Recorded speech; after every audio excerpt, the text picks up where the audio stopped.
Good afternoon, everybody. You are listening to Lake Stevens Vikings varsity baseball for the 2019 season. My name is Payne Patchett, and this is game number 1, where the Vikings will play on the road against the Snohomish Panthers, who already played their first game of the season yesterday, as they lost to the Glacier Peak Grizzlies by the final score of 2-0. The starting pitchers for both teams here at partly cloudy Earl Torgerson Field in Snohomish, Washington. It is junior Alex Peterson for the Lake Stevens Vikings making his varsity debut against a pitcher for Snohomish who is also making his varsity debut in sophomore Hayden Holabaugh.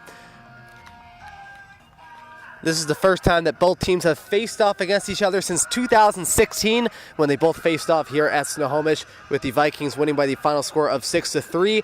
And in addition to that last meeting, it's also the first time that these two teams have faced off against each other with different managers. In 2016, Lake Stevens had Roger Anderson. He was in his final season that year. And now they have Josh White, who is in his third season at the helm for the Vikings. While for Snohomish, this is the second season with new manager Nick Hammonds, the son of former Snohomish manager Kim Hammonds, who led the Panthers to 2 state titles in 1998 and 2008 and stepped down at the end of the 2017 season.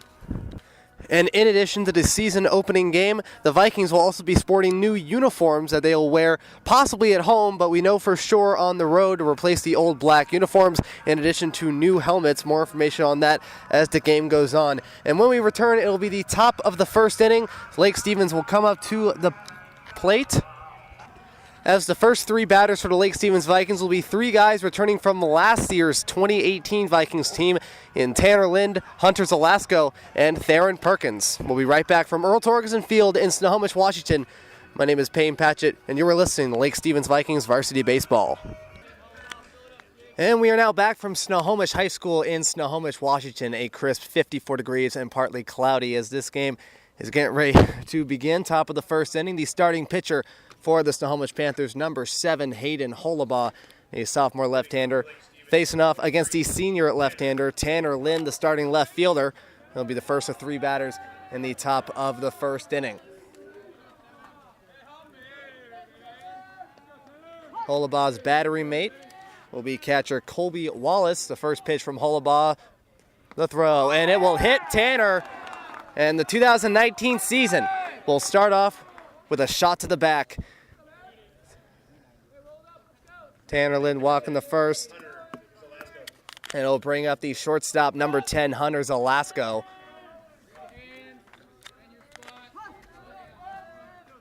Holabaugh looking over at Tanner at first base. The pitch, a one-hopper to the catcher, Colby Wallace, for a 1-0 count. The lineup for the Lake Stevens Vikings, as told by Coach Josh White. The first 3 batters, Tanner Lind, the left fielder, Hunter Zelasco, the shortstop, and Theron Perkins, the starting third baseman. 1-0, Holabaugh looking at first. Outside, ball 2.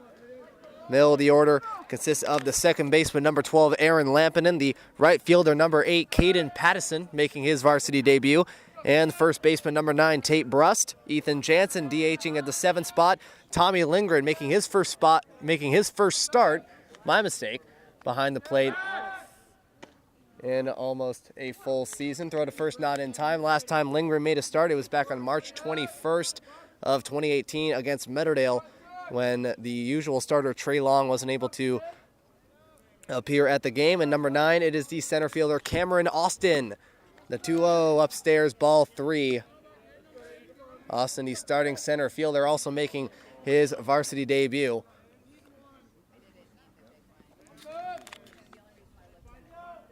The stretch by Holabaugh, looking at Tanner over at first base. The 3-0.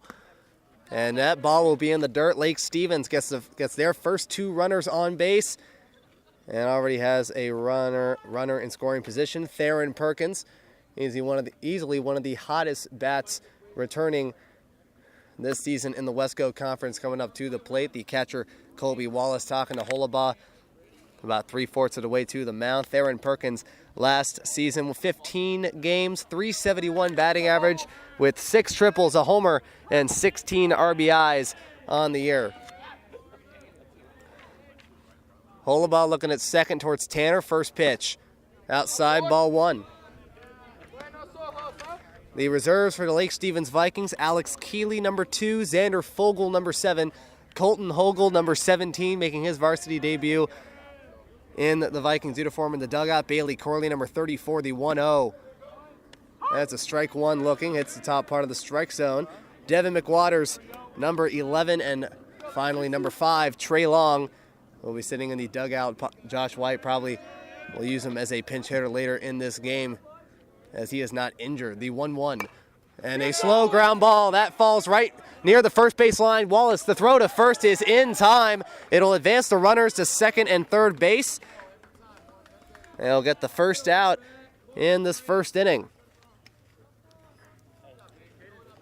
It wasn't a bunt, but it was a slow roller towards the mound. The catcher, Colby Wallace, picking it up, throwing it to first to the first baseman, Davis Buckner, beating Theron by half a step. It moves Tanner to third and Hunters Alasko to second base. Here is the second baseman, number 12, Aaron Lampinen.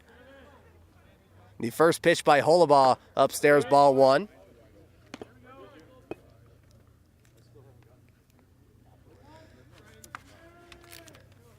And the defensive positions for the Snohomish Panthers, as told by Coach Nick Hammonds. The pitcher on the mound once again, Hayden Holabaugh, and the catcher once again behind the plate, Colby Wallace, the 1-0 pitch. And just outside, ball two. Lampinen ahead of the count. In the infield, it'll be third baseman Grady Kench, the shortstop Wyatt Wilson, the second baseman Jacob Brandvold, and once again the first baseman Davis Buckner, the 2-0. Ball three.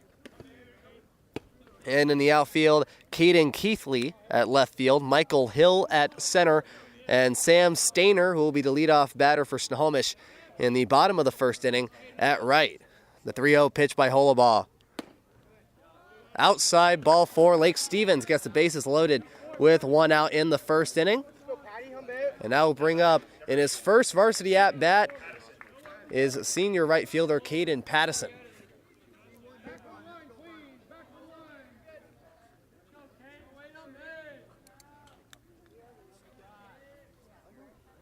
And the first pitch upstairs, ball one. Here at Earl Torgerson Field in Snohomish, Washington. Right field listed at 310 feet, left field 290, and dead center at 370 feet. The 1-0 by Holabaugh.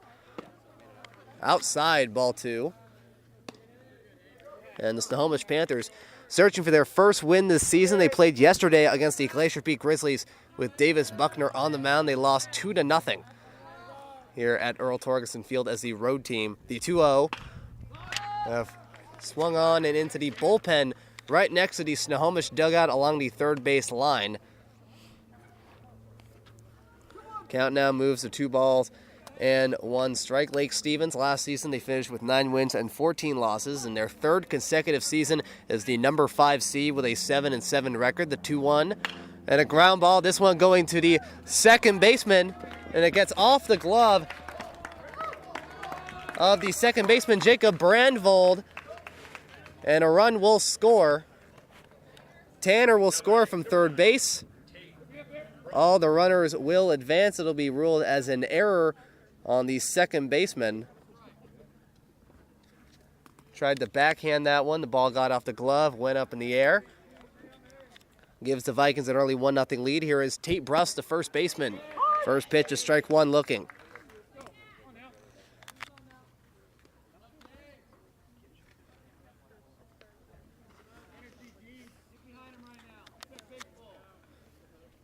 And the 0-1, a line shot straight to the shortstop, Wyatt Wilson, who makes a leaping catch and touches the second base bag for an unassisted double play, and that will end the first inning. It is 1 run on no hits, 1 error, and 2 runners left on. Lake Stevens, again, an early 1-0 lead as Alex Peterson makes his varsity debut on the mound as he'll face off against the right fielder Sam Stainer, the center fielder Michael Hill, and the second baseman Jacob Brandvold. Lake Stevens, they got an early 1-0 lead as we go into the bottom half of the first. And we are now back into the bottom of the first inning. Lake Stevens taking an early 1-0 lead against the Snohomish Panthers. And Alex Peterson on the mound looking to try and keep that lead intact against the Snohomish Panthers. And their leadoff hitter, number 10, Sam Stainer, the right fielder. The first pitch from Peterson. Swing and a miss, strike one. Peterson making his varsity debut. The top three hitters for Snohomish: Sam Stainer, Michael Hill, and Jacob Brandvold. The 0-1 upstairs.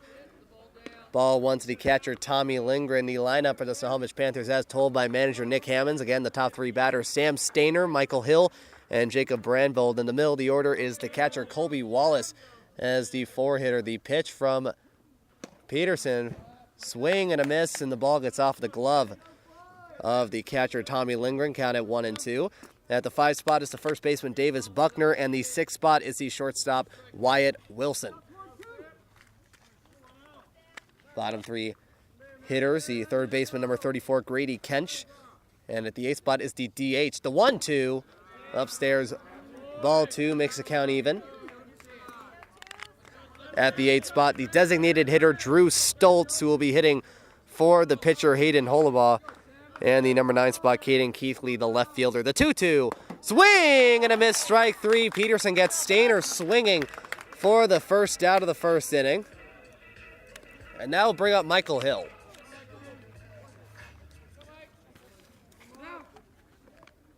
Now batting for the Panthers, number 4, Michael Hill.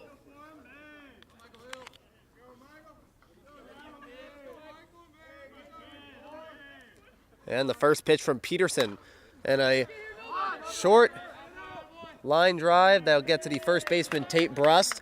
He'll field it on the infield grass, and he'll touch the first base bag for the second out. Here is the second baseman, Jacob Brandvold. He made the error in the top of the first inning that allowed all the runners to advance and allowed the lone run to score so far in this game in Tanner Lynn from third base. The first pitch from Peterson, and a one-hopper gets off of the mask of the catcher, Tommy Lindgren. Defensive positions for the Lake Stevens Vikings, as told by manager Josh White. On the mound is Alex Peterson, and behind the plate is Tommy Lindgren. In the infield, we have Theron Perkins at third base, Hunter Zelasco at shortstop, Aaron Lampinen at second. And the 1-0 under the strike zone, ball 2. And at first base is Tate Brust. On the outfield and left, it's Tanner Lind. At center, it's Cameron Austin. And at right field is Caden Pattison. Ethan Jansen, the DH. For the pitcher, the 2-0 under the strike zone again, ball 3. As Brandvold is ahead of the count. The Snohomish Panthers, unlike Lake Stevens, who had 14 losses last year, the Panthers had 14 wins. The 3-0. Strike one right down the middle. They finished 14-8 on the year, 13-5 in the Wesco 3A North Division, finishing in third place. And the 3-1 upstairs, ball 4, Snohomish has their first base runner. And Jacob Brandvold on a walk. Here is the starting catcher, number 11, Colby Wallace.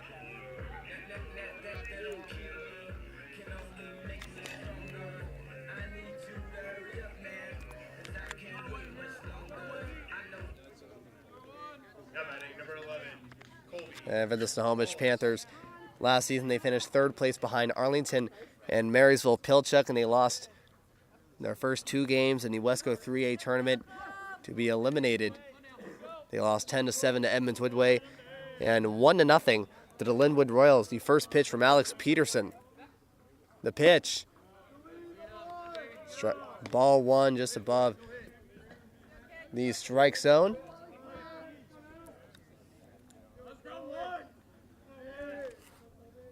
And in addition to losing the first 2 games of the postseason last season, Peterson looking at first, does not throw. They also lost a number of players as well. Jackson Peckinpah, who is the Wesco 3A North second team outfielder for the Panthers, and Zach Boswell. And this one, a line shot in foul territory past the third base line. Counts even up at 1-1. Zach Boswell, the Wesco 3A North first team infielder, is the only first team player for the Snohomish Panthers. Sam Stainer is on that list as well. Wesco 3A North second team infielder as a junior last year. A throw to first to Tate Brust, not in time. And the fourth and final player on that list was Landon Strickland as a pitcher for the Panthers. Other players include Keegan Stitch, who is mainly known as a star football player for the Panthers. 1-1. And a ground ball to Theron at third. Gets it in the glove, throws to first, and it is in time to the first baseman, Tate Brust. And that will end the first inning. No runs, no hits, no errors, and one runner left on. At the end of one is a 1-0 Vikings lead, as Lake Stevens will bring in the bottom three batters in the order, and Ethan Jansen, Tommy Lindgren, and Cam Austin. 1-0 Lake Stevens. And we are now back into the top of the second inning. Lake Stevens looking to continue what they started in the last inning against Hayden Holabaugh, the sophomore left-hander, against the designated hitter number 25, Ethan Jansen. And the first pitch from Holabaugh. Check swing, strike one looking. It'll be Ethan Jansen, Tommy Lindgren, and Cameron Austin for an 0-1 count from Holabaugh to Jansen. The 0-1. Swing and a miss, strike two. Holabaugh finished the first inning, 9 balls, 8 strikes, and 17 total pitches. While Alex Peterson finished with 6 balls and 7 strikes for 13 pitches. The 0-2, a fly ball. That will get, it looks like, onto the other side of the fence and will land right near the Snohomish dugout on the left side of the main grandstands behind home plate. Count stays at 0-2. And the 0-2 upstairs, ball one. Lake Stevens, this is their first season that they'll be sporting new uniforms during the road games. It's unclear, to the best of my knowledge, if they'll wear the same uniforms during home games. And the 1-2, that one, a laser into the Snohomish dugout. Count stays at 1-2. Had a bunch of players scrambling everywhere, trying to stay away from wherever that ball was going to land. Count stays again at 1-2. A timeout by Ethan Jansen. The Vikings with new uniforms. They have the Viking logo on the sleeve. On the front, they have the Vikings team name. The 1-2, swing and miss.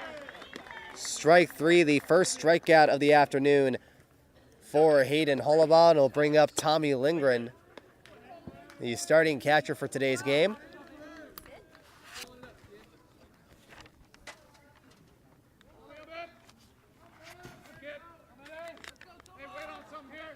Holabaugh, the first pitch, the throw, strike one looking. For the uniforms, they have the Viking on the sleeve. They have the Vikings name in purple with a yellow outline. They have a number on the bottom right in a yellow outline as well. The 0-1 into the dirt right near the feet of the right-hander Tommy Lindgren for a count at 1-1. And on the back of the jersey, it has the jersey number is what it looks like, the color black with also a yellow outline. A ground ball, this one going to the third baseman. He will throw it to first. A nice pick by the first baseman, Davis Buckner. That was Grady Kench with the play at third. And the pick to the sophomore, Davis Buckner. And I'll go for the second out of the second inning. Brings up the number 9 hitter, Cameron Austin, making his first ever varsity at bat.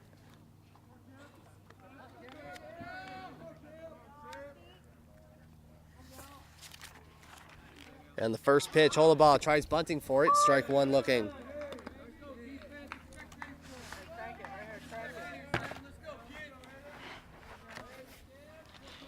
Holabaugh getting the sign immediately from Colby Wallace. The 0-1 still tries to bunt for it down the third baseline. Picked up by Holabaugh. Throws to first. It is in time by a half a step for the third out. It is a 1-2-3 second inning. No runs, no hits, no errors. Nobody left on. It is still a 1-0 Lake Stevens lead as they go into the bottom of the second inning. And we are now back into the bottom of the second inning. Lake Stevens leads the Snohomish Panthers by a score of 1-0. Alex Peterson back on the mound, looking to finish his second full inning of work as he faces off against the number 5 hitter, the first baseman, number 14, Davis Buckner. The windup in the first pitch. Fly ball, that is, looks like it's playable, but it'll veer right next to the Snohomish bullpen. Theron running for that one from third base. And the count will start at 0-1. The first three batters for Snohomish in this inning: Davis Buckner, the shortstop Wyatt Wilson, and the third baseman Grady Kench.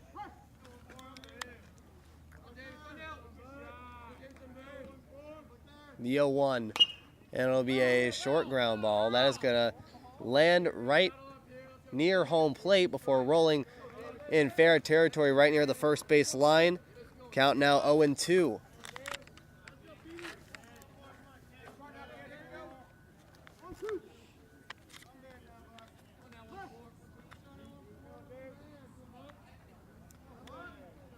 And Peterson the windup, the 0-2 outside, ball one.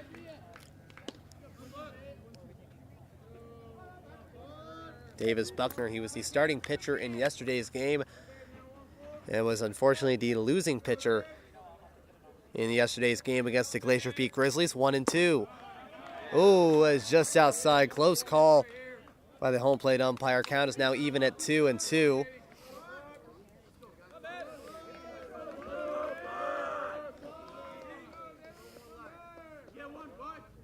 And Peterson the 2-2. Foul tip. Or foul ball, not a foul tip.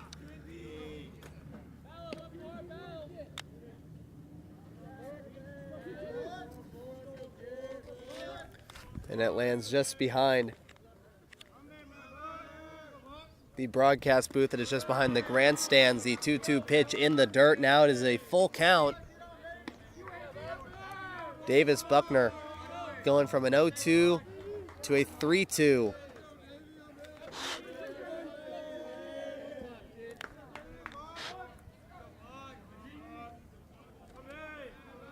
And the wind-up payoff pitch. Another foul ball. Davis staying alive in the at-bat. Peterson, he finished with 6 balls and 7 strikes for 13 pitches in the first inning. And to put that into perspective here, he has thrown 7 pitches in this at-bat alone in the first batter in the second inning. Payoff. Ground ball. This one going to the second baseman, Lampinen. Throws to Tate at first and gets him in time for the first out of the second inning. Now bring up Wyatt Wilson, the shortstop, along with Sam Stainer and a couple of other Snohomish players, or returning players from last year's team.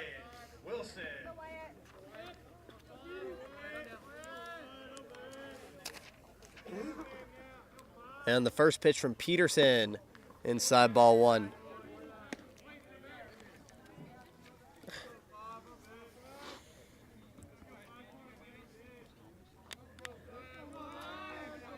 And the 1-0, upstairs, ball two. Lake Stevens, they are wearing their new uniforms today. Snohomish are wearing their good old-fashioned, old-school uniforms that they have worn for years. The white sleeveless jerseys and the white pants and the red socks. 2-0. Ground ball. This one goes to Theron. Nice pick by him. Throw to first is in time. And that'll get him for the second out of the second inning. Brings up the number 7 hitter, the third baseman, number 34, Grady Kench. Now batting at third baseman, number 34, Grady Kench.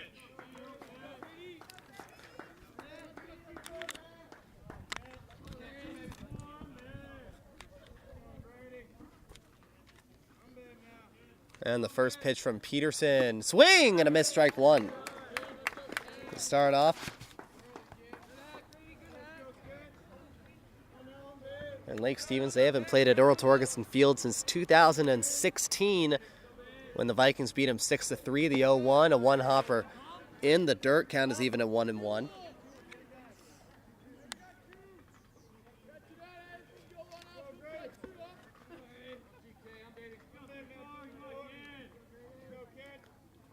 And the windup 1-1. Swing and a miss, strike two, as the ball rolls away from the catcher Tommy Lindgren towards the backstop. 1-2.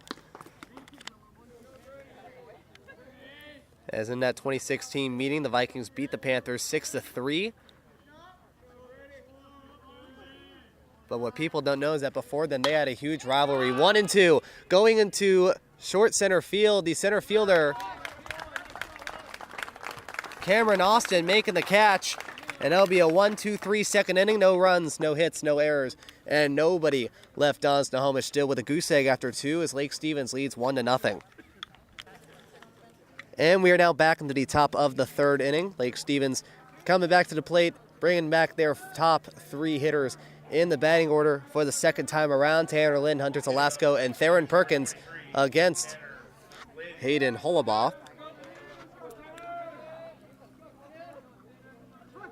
And Tanner, he got hit on the first pitch he saw, and the first pitch for the Vikings to start the 2019 season. First pitch, and a fly ball that is going to go into right field.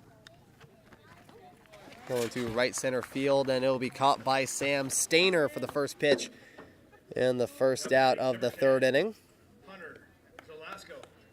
And now bring up Zelasco in the last at bat. He was walked on 4 pitches, moving Tanner to second base, and was eventually stranded at third base. The first pitch by Holabaugh. Ball in the dirt to the catcher, Colby Wallace. Ball 1. Holabaugh throwing 2 balls and 7 strikes in the 9-pitch 1-2-3 second inning. 1-0. Outside, ball 2. Brings his pitch total entering the 3rd. 11 balls, 15 strikes on 26 pitches.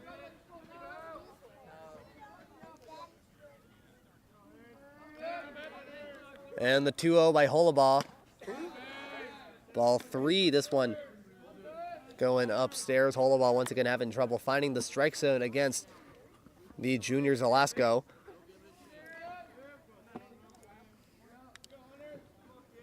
Wind up in the 3-0. And that one just barely misses the strike zone, just gets above it. Zelasco walked for the 2nd time this afternoon. And here is Theron Perkins. Last time he was up, he tried hitting at least a base hit into the outfield, but instead he got a slow roller that stayed in the infield. Is picked up by the catcher, Colby Wallace, who threw it to first for the first out in the 1st inning. Throw to first, not in time to try and get Hunter. Let's go, Theron. Let's go, Bubbles.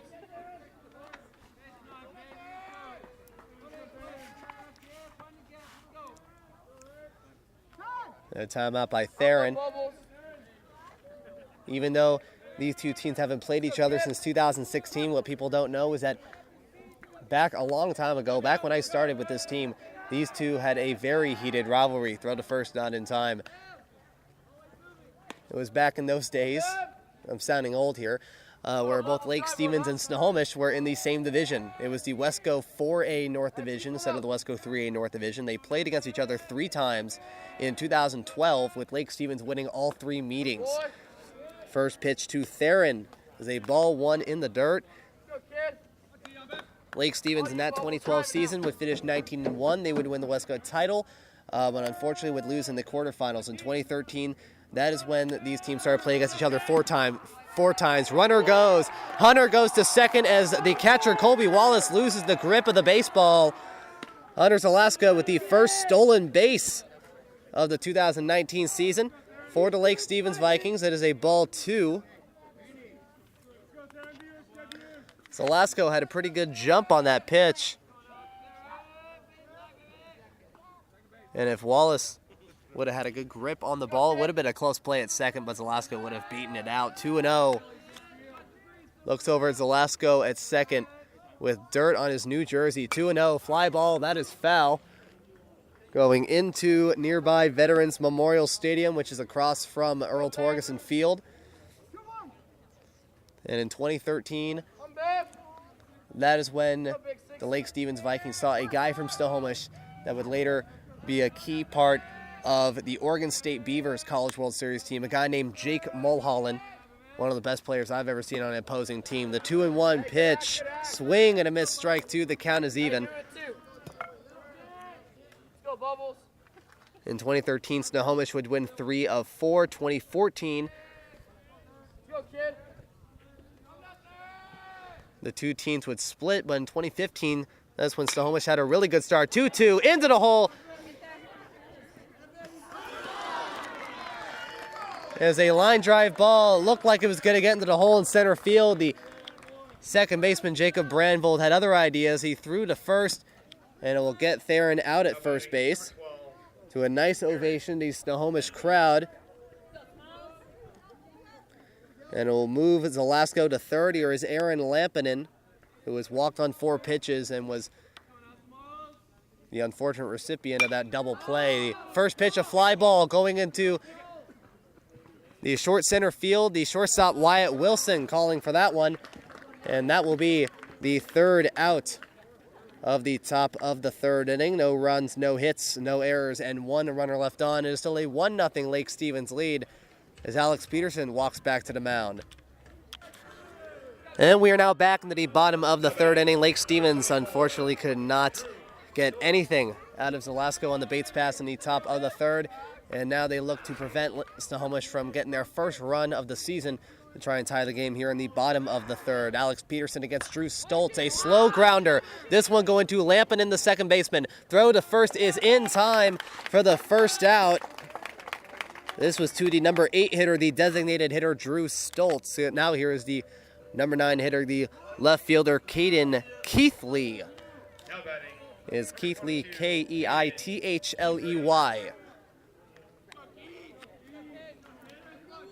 And the first 3 batters, the 8, 9, and 1 spot of Stoltz, Keithley, and back up to Sam Stainer. And Peterson. First pitch is a ball, and the ball will roll away towards the backstop, away from the catcher, Tommy Lindgren.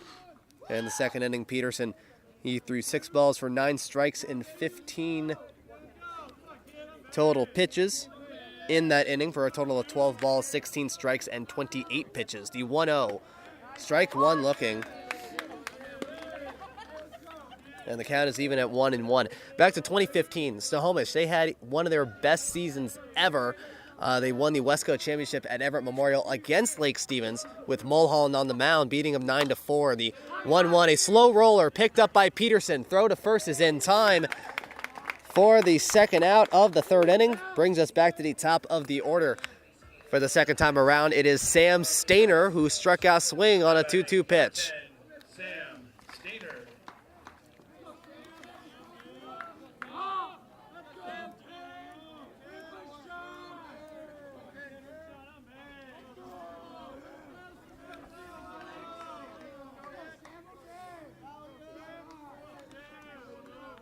And the first pitch from Peterson, upstairs, ball 1. In the first game of that 2015 season, Snohomish beat the Vikings on the road 2-0. And here at Snohomish High School, the Vikings, they had a 2-1 lead, but Snohomish would walk it off against the Panthers 3-2 in 8 innings. Next pitch inside, ball 2.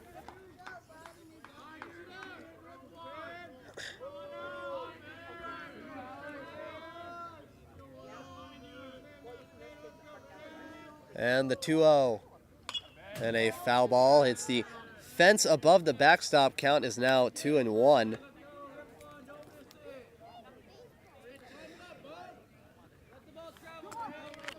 And if you ask some of the teachers, either at Snohomish or at Lake Stevens, they would say either one of 2 things. One is not only in baseball, the rivalry in there's also a rivalry in football as well. You can argue the same thing with basketball. 2-1 outside, ball 3.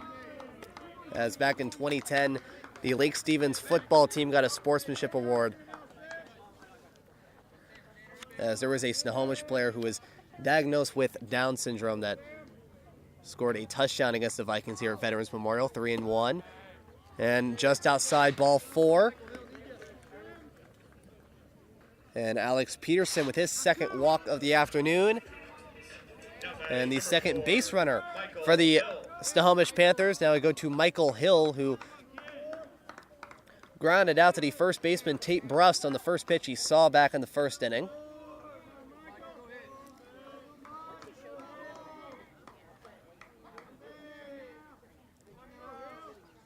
Throw to first, not in time to get Stainer. But going back to baseball here, out of this rivalry, there was also an interesting story that we got out of it, and it came from the former Lake Stevens coach Roger Anderson. First pitch, ball 1. It goes above the strike zone. Ever since I started helping out with the team, it was Roger Anderson. I would always hear either from him or from any of the players that he hates the color red. I would always ask why. They would always say not to question it, and I would assume that would be because of this team, because of the Snohomish baseball team, the 1-0 pitch upstairs for a ball 2. But it wasn't until at the start of this school year that I realized that it wasn't even because of the rivalry at all. It was a very interesting discovery. The 2-0 outside, ball 3 to Peterson on Michael Hill. And it was because Anderson at Lake Stevens, he teaches current world issues, and there was a time where he would talk about his time when he was a kid growing up during the Red Scare, which is a very interesting way to say that you don't like the color red is through something like that, and then not because of a rivalry like this. And the 3-0 pitch from Peterson is a ball 4, runners on first and second. First time this afternoon that Snohomish had multiple base runners. Tommy Lindgren walking up to the mound to talk to Peterson. Now is walking back. Here is Brandvold. He was the only base runner in the first inning with a 3-1 count. Was walked and was stranded at first base. Snohomish with the game-tying run at second base. The first pitch. Strike 1 looking. And 2 outs in the third.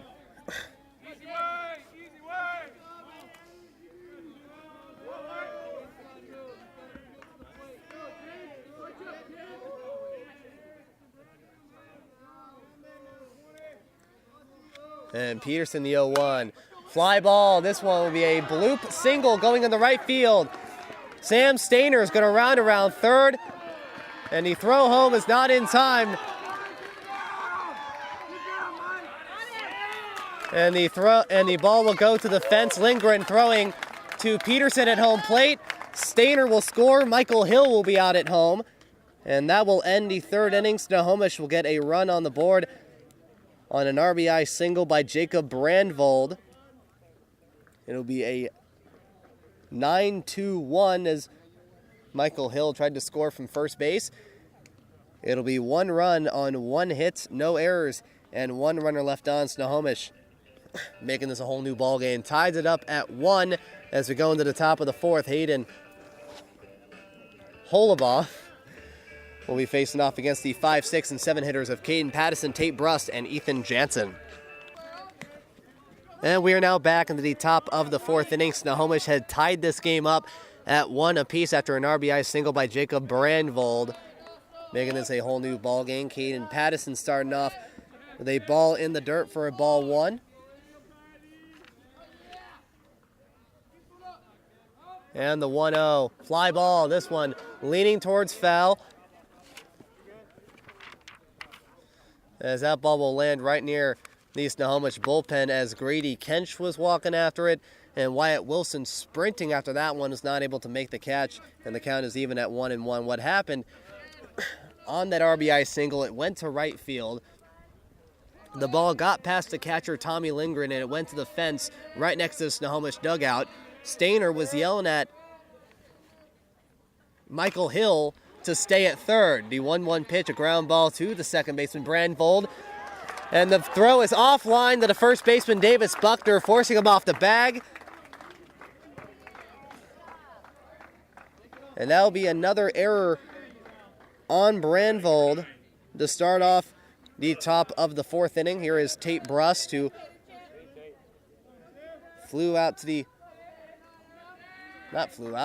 lined out to the shortstop Wyatt Wilson, who touched the second base bag to get Lampinen out. Throw to first, not in time to get Caden. And what happened is the ball got to the fence. Sam Stainer, he was right next to the plate. Timeout by Snohomish. Colby Wallace going up to the mound.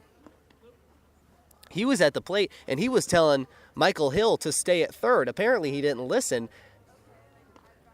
And Lindgren, seeing that Hill was going towards home plate, he hesitated a couple of times before he was able to throw to the pitcher, Alex Peterson, who was at home, to tag him in time to get the third out. And that was a blown opportunity by Snohomish. They could have had a 2-1 lead if they could have got another batter at the plate. First pitch, ball 1 outside.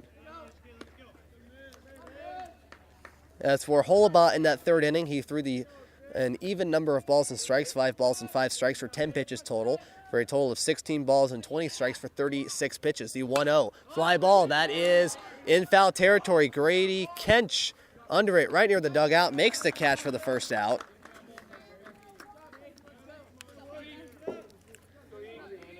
And now bring up Ethan Jansen, who struck out on 4 pitches to start off the second inning. And the designated hitter, who is batting for the pitcher, Alex Peterson. The first pitch by Holaba, outside, ball 1.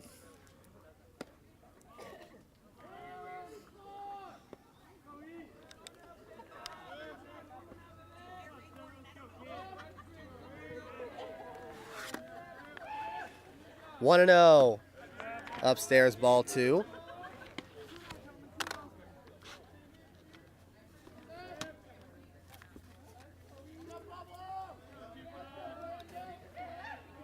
The 2-0, Holaba getting the sign from Wallace. Looking at first, the 2-0, swing and a miss, strike 1. Count now at 2-1, and while Lake Stevens is starting their season today, there are other 4A teams who have started their season over the weekend. Starting on Saturday, with Jackson losing against Shadle Park, the 2-1 pitch, foul ball, hits the backstop. Count is now even at 2-2. Started off on Saturday, Jackson losing to Shadle Park 8-4, and then on March 11th, back on Monday, Mount Vernon playing one of 2 games.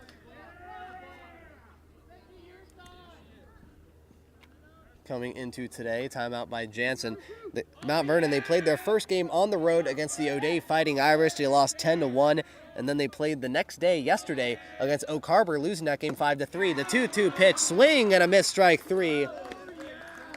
As it'll be the second out of the 4th inning. It brings up Tommy Lindgren, who grounded out to the third baseman Grady Kench on a 1-1 count.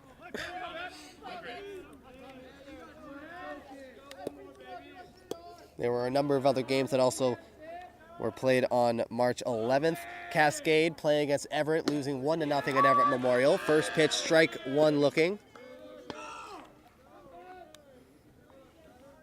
And the aforementioned Snohomish Glacier Peak game. Kamiak playing their first game against the Bothell Cougars, losing 10-1. The 0-1 line drive ball, that gets into the hole in left field. Pattison looking for third, stays at second. It is the first hit for the Lake Stevens Vikings this season. And it's a 2-out single to left field by the number 8 hitter, Tommy Lindgren. Now here is Cameron Austin. And pinch running for Tommy Lindgren will be number 5, Trey Long. As Lake Stevens now has the game-leading run in scoring position at second base for Cameron Austin, who tried to bunt his way to first base and unfortunately was caught out at second. First pitch, inside, ball 1.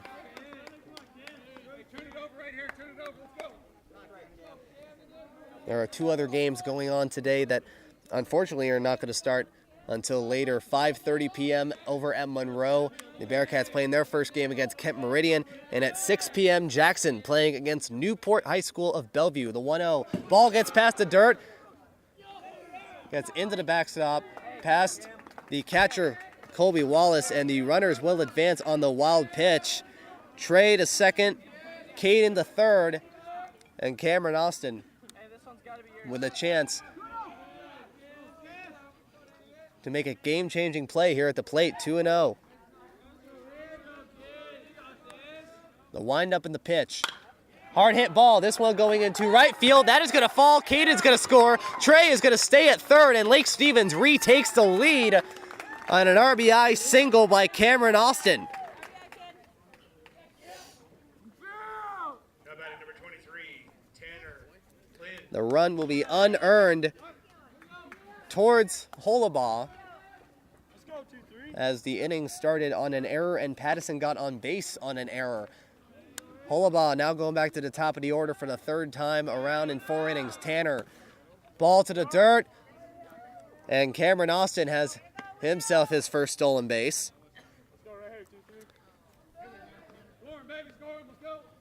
As Colby Wallace had to get that ball from the dirt, count is 1-0. There is activity in the bullpen right now. The 1-0 in the dirt outside, ball 2.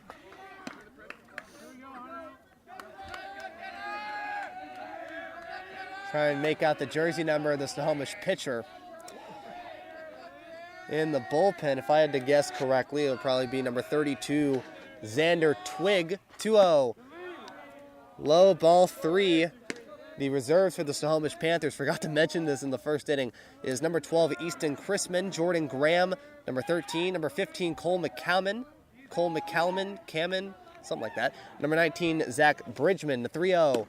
Strike 1 right down the middle. Number 32, Xander Twig, and number 33, Sean Guzman.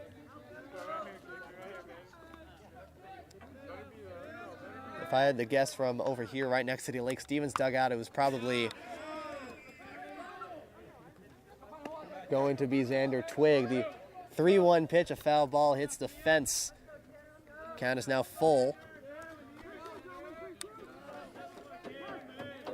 Trey at third, as he also has a stolen base, and Cameron at second. Payoff pitch, and it rolls right towards the Lake Stevens dugout, and it looks like will meg the first base coach, which is the manager Josh White. Count will stay full. 3-2, a 2-outs payoff pitch. Ground ball, this one is foul, barely as it gets past the first base line.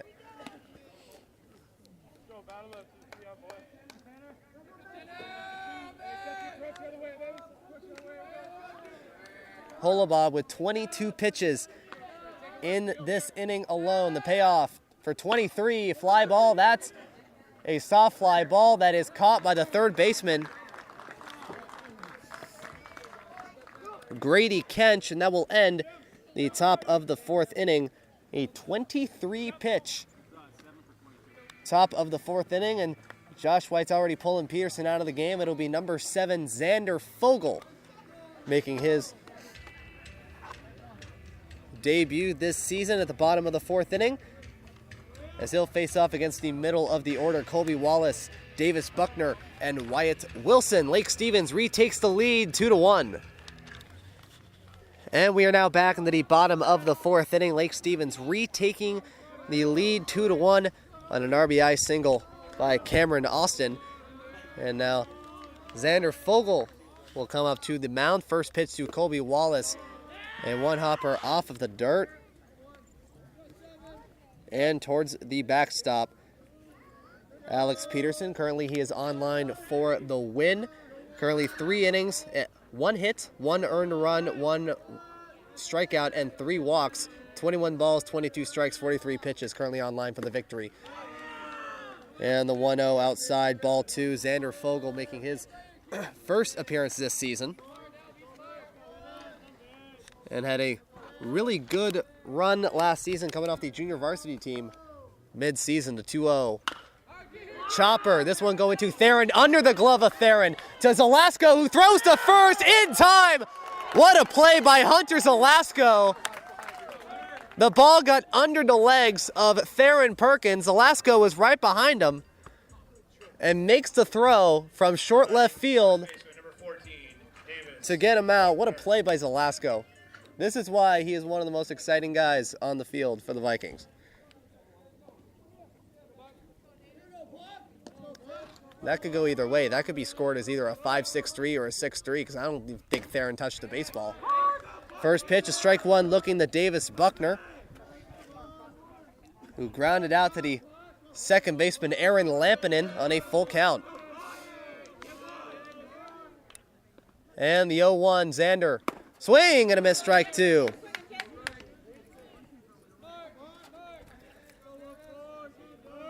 And Xander, after coming up mid-season at a really good run statistically, went 2-1 with an ERA of 2.96, 0-2. Swing and a miss, strike 3. Lindgren with the ball, throws to Tate at first, and Xander Fogle with his first strikeout of the season.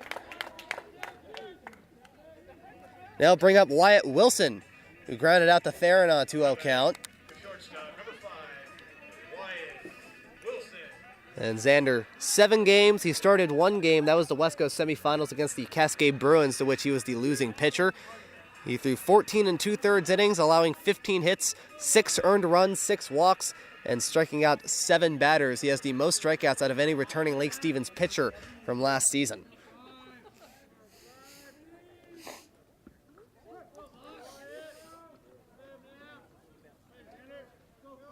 And the first pitch from Xander. Outside, ball 1. There's also another change in the Wesco 4A conference. For the past couple of years, the Vikings have been playing in a tournament format in the Wesco 4A conference where the top 6 teams play in the last 4 in single elimination.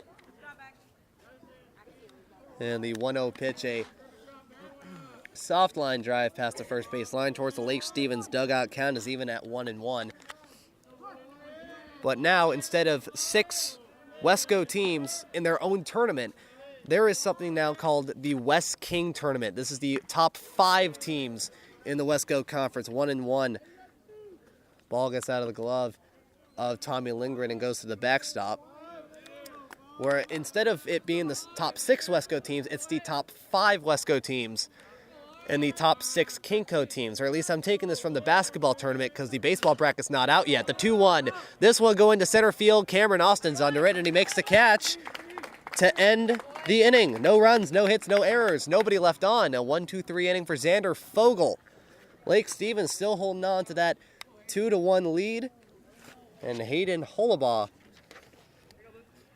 trotting back onto the mound in the top of the 5th. He'll face off against Hunter Salasco, Theron Perkins, and Aaron Lampinen. It is 2-1 Lake Stevens. And we are now back into the top of the 5th inning. Lake Stevens still with a 2-1 lead and are looking to add to that.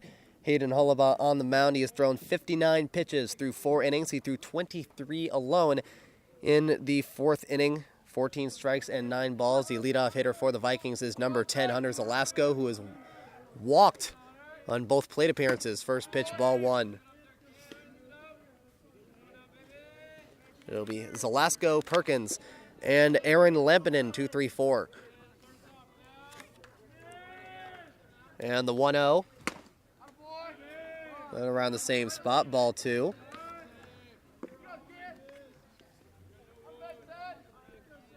And so when it came to the West King tournament, we saw really what the reaction was to that during the basketball season.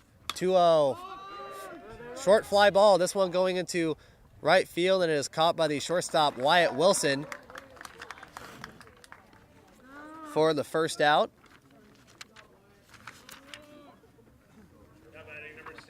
Right in front of the left fielder, Caden Keithley. And that'll bring up Theron Perkins, who is 0 for 2. With a couple of ground outs, one to the catcher Wallace and another one to the second baseman Granvold. First pitch is a strike 1.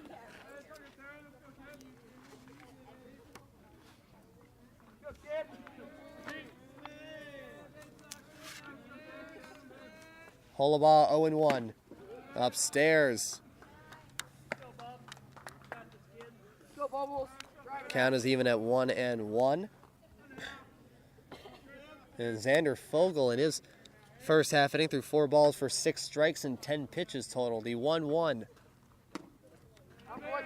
Inside, ball 2.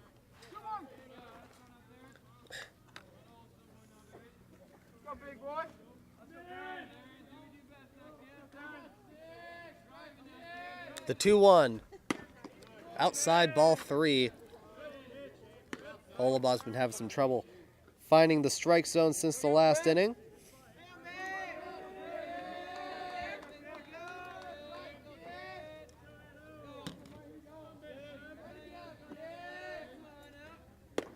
And the 3-1 strike two looking count is full. The Snohomish Panthers, they have one more non-conference game this season, or my mistake, this is the only other non-conference game they have this season. Payoff pitch, line drive ball into the hole in left field. Theron Perkins with his first base hit of the Vikings season. And that'll bring up Aaron Lampinen, who is 0 for 1 with a walk and a flyout. So after this game, the Snohomish Panthers will start right into conference play. The schedule is weird. They start off against the Stanwood Spartans, and they play them this Friday, March 15th. How the Wesco 3A North Conference works is that Snohomish plays against each opponent 3 times. Theron, runner goes, steals second base, and the Vikings now have insurance and scoring position. It's weird. So Snohomish is in the same conference as Marysville, Getchell, Arlington, Marysville, Pilchuck, Oak Harbor, and Everett. They play in the conference against those teams in that order. But what's weird is that Stanwood is their first conference game. 1-0 inside for a ball 2. They play their first game this Friday, but they don't play Stanwood until the final 2 games of the season. As for Lake Stevens, well, when it comes to non-conference games, they got a huge workload. Holabah looking at second. Theron just getting to second base in time. He hesitates as he's thinking about whether going to third or not. Instead, he gets to second base just in time as there was no fielder near the bag. It was fielded by the second baseman, Brandvold, who was not able to tag Theron at second in time. Count is still 2-0.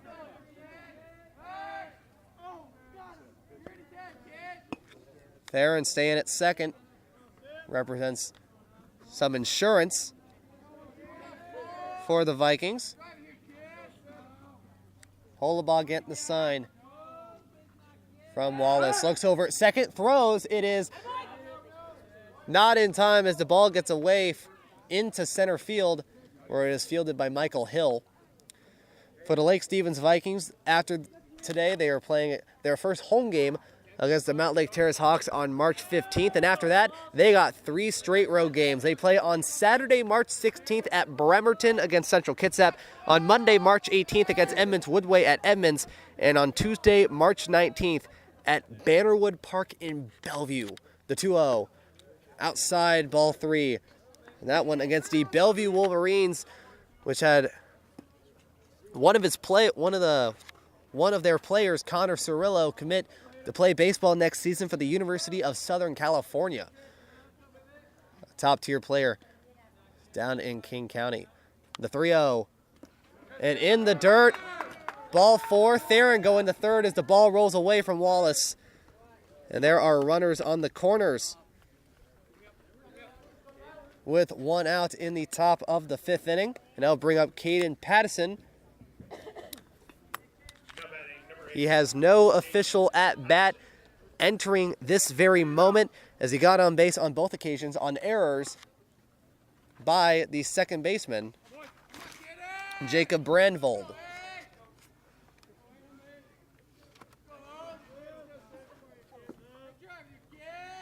Holabah first pitch. And a ball in the dirt to the catcher, Colby Wallace. And Wallace is on his knees behind home plate. Lampinen will go to second, as it'll be considered a wild pitch.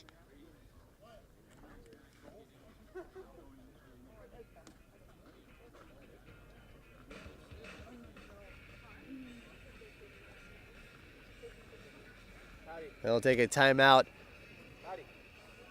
by Snohomish. What happened was that the ball got on the dirt and hit his cup, or at least where his cup should be.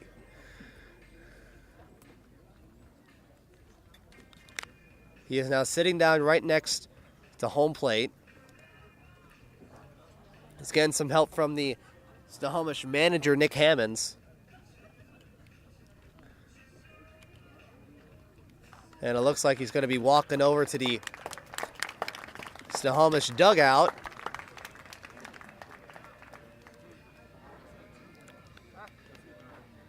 We'll take a quick break here, top of the 5th inning.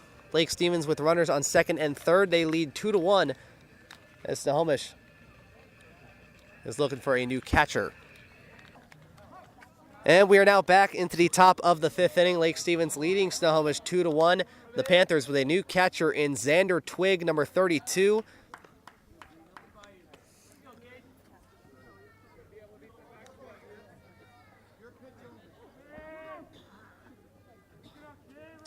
As the count resuming play was 1-0. Next pitch a ball 2 at 2-0. The 2-0 pitch. As strike 1 looking, count at 2-1.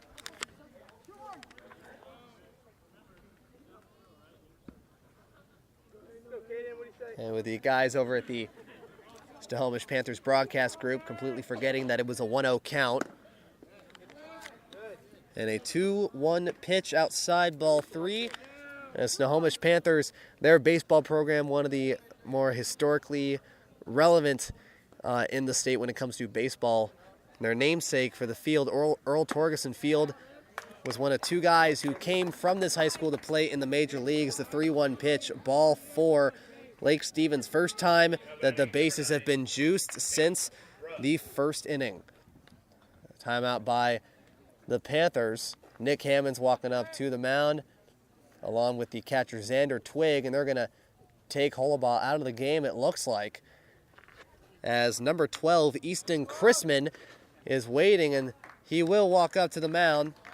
We'll take a quick break. In the top of the 5th inning, the Vikings have the bases loaded with 1 out as number 12, Easton Chrisman, will be the new pitcher on the mound for the Panthers. And we are now back into the top of the 5th inning. Lake Stevens, they are leading 2-1, and they are threatening with the bases loaded and 1 out. Snohomish, they are switching 1 sophomore with another sophomore. At the mound is number 12, Easton Chrisman, replacing Hayden Holabaugh. First pitch to Tate Bruss is a ball 1.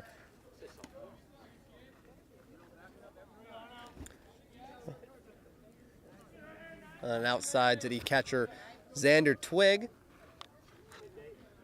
Holabaugh throwing 4 1/3 innings and 77 pitches. The 1-0 pitch, a ground ball in the left field. Theron's going to score. Lampinen riding around third. The throw to the plate is not in time. Caden, the throw to third. No throw to third to Caden. And Tate Bruss on a 1-0 pitch gets a 2-run double and breaks this game wide open. That will score Theron from third. Lampinen rounding around third base. He will score. And Caden Pattison now at third base.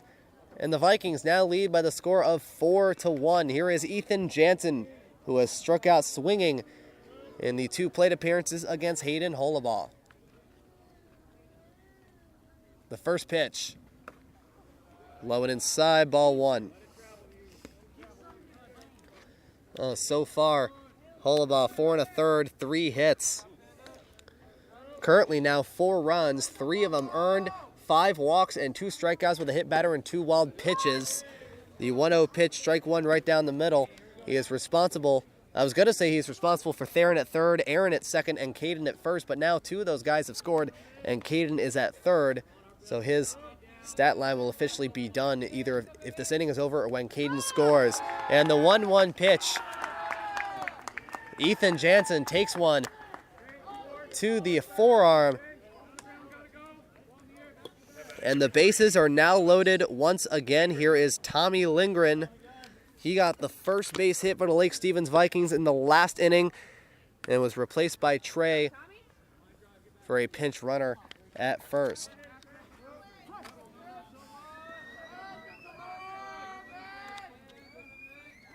And the pitch, a ground ball towards the Lake Stevens dugout. Fielded with no glove by Trey as he walks out of the dugout. Count starts off at 0-1.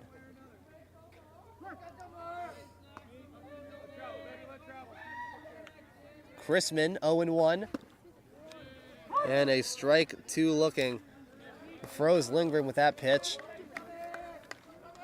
Bases are loaded. Pattison at third, Tate Bruss at second, Ethan Jansen at first base. The count is 0-2. The pitch. Swing and a miss, strike 3. And that'll be the first strikeout for Easton Chrisman. Here is Cameron Austin, who got an RBI single in the 4th, scoring Caden for the only run in the 4th inning.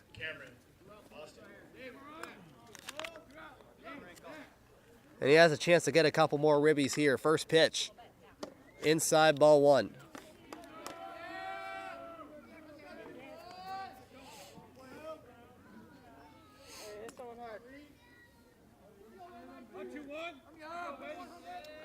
And the 1-0.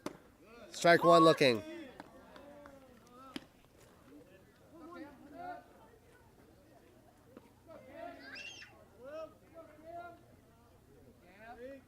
The sign from Xander Twig, the 1-1. Fly ball foul. Just gets over the roof behind us for a count of 1-2.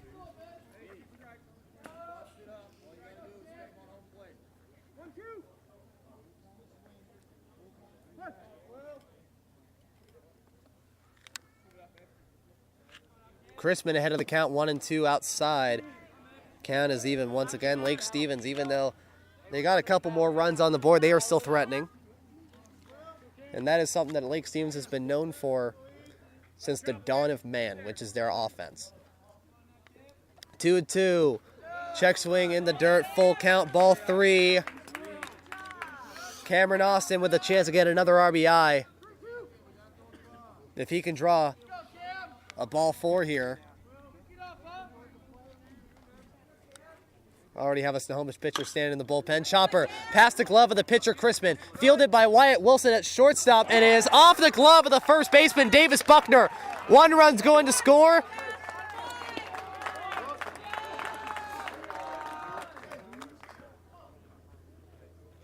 No, my mistake. 2 runs are going to score. Pattison scores from third base, and Tate Bruss will score from second base. Ethan Jansen just getting in the third base safely, as Cameron Austin will get on base on an error by the shortstop, Wyatt Wilson. Now here is Tanner Lynn, the 9th batter in this inning for the Vikings. Chrisman moving to look over at second, only to have it hit him that there is nobody at second. There's runners on the corners only at first and third. Now manager Josh White talking to the infield umpire, a timeout.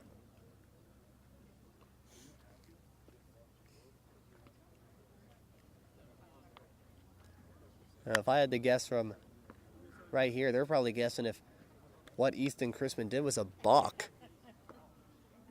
Yes, they are. They're going to say it's a balk, and Jansen's going to score from third.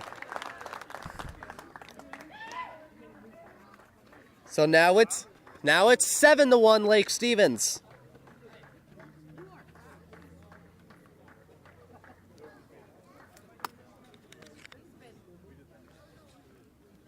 Chrisman was looking over at second like somebody was there. And then it wasn't until after he did it, then he realized that there was nobody at second base. There was a guy at first and third. Josh White walked over to the infield umpire, said, hey, could you take a look at that real quick? That's what they did. They called it a balk. They moved Cameron Austin to second base, and they moved Ethan Jansen home. That is another run for the Vikings. First pitch. Hard hit ball into left field. That is going to fall. And you have Cameron Austin riding around third base. It is now 8-1 Lake Stevens. And saying that the Vikings broke this game wide open is an understatement.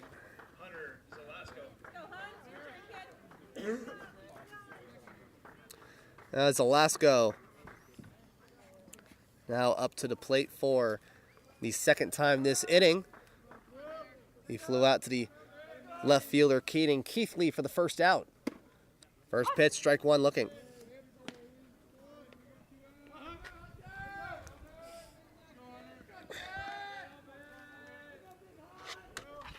So now Holabaugh's stat line is done. 5 runs, 4 earned. 1-0.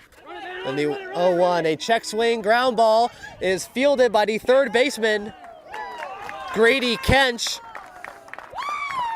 who bobbles the ball, who throws to first, can't get him.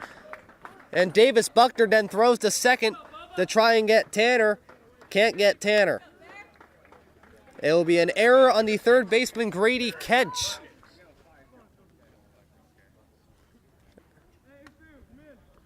And the infield is going to come in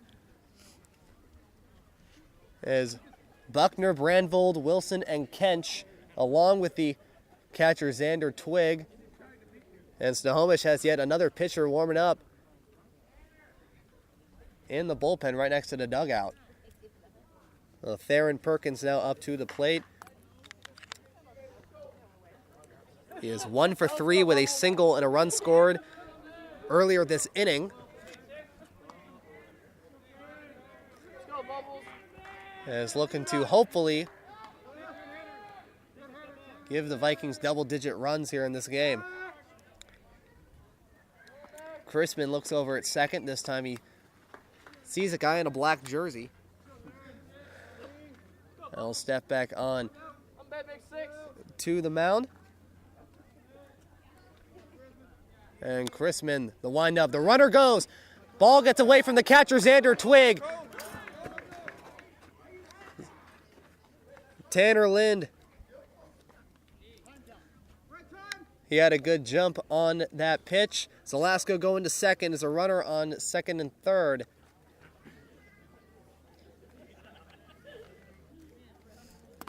And once again, Jacob Brandvold walking up to the mound talking to Easton Chrisman.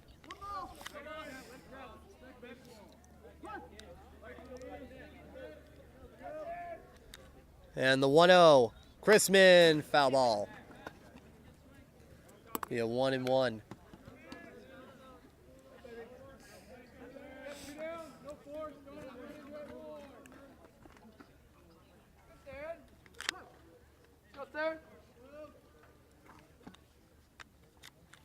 Count is even at 1-1. Easton Chrisman.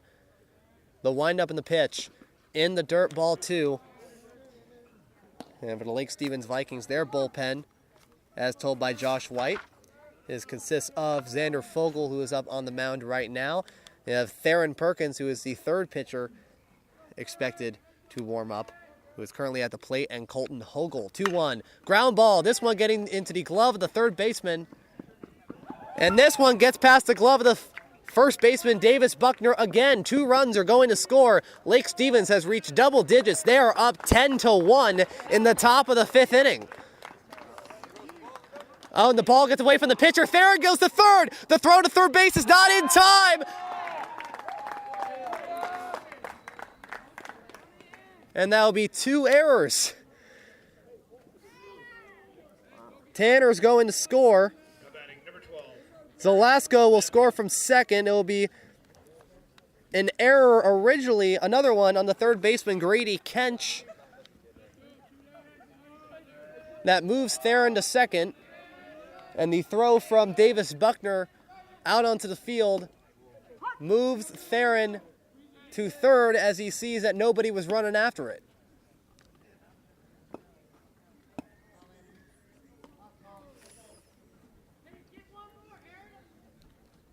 So that is, oh geez.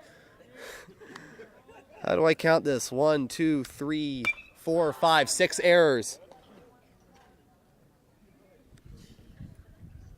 And the 0-1 pitch by Aaron. First pitch is strike 1 looking. Next one a foul ball. Now 0-2.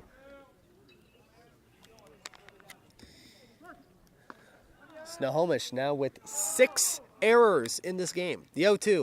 Fly ball, another foul.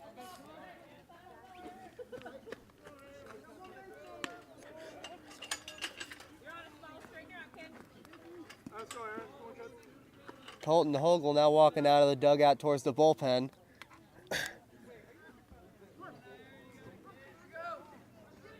As he is expected to be the closer. The 0-2 pitch hits the dirt and gets away from the catcher, Xander Twig. Theron still at third base.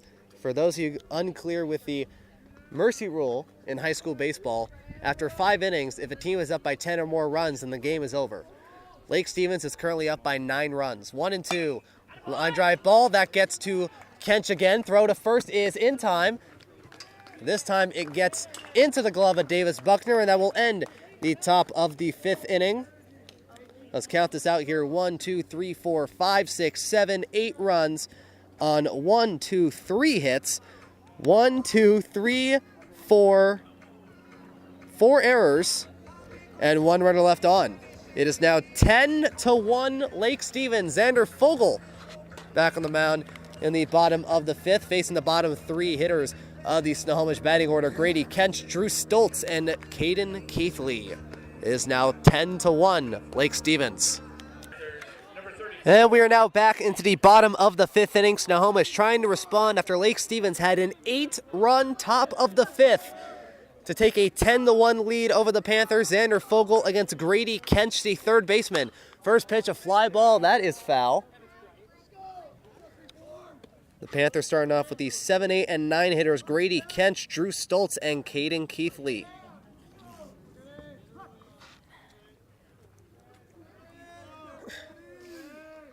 The 0-1 by Xander. Strike 2, look, a nice pitch.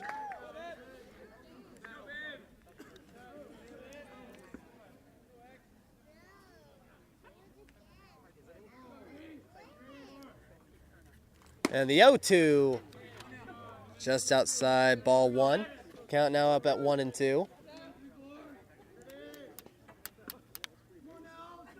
And right now there is someone for Snohomish currently up in the bullpen. The 1-2 upstairs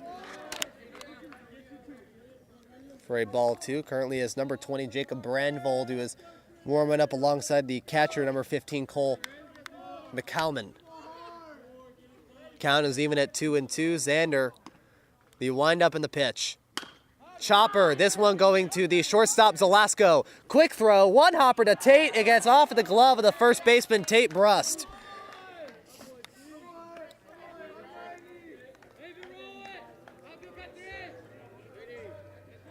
That one fielded right near short left field. Number 24, Drew Stoltz. It was a long throw by Zelasco. We're going to give him a base hit on that one. Zelasco, he got that one in short left field. Now we have Drew Stoltz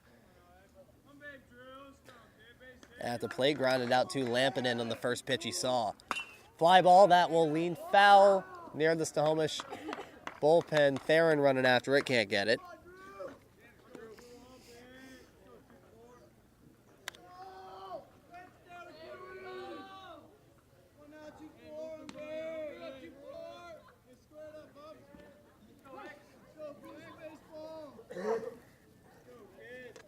Xander getting the sign from Tommy Lindgren.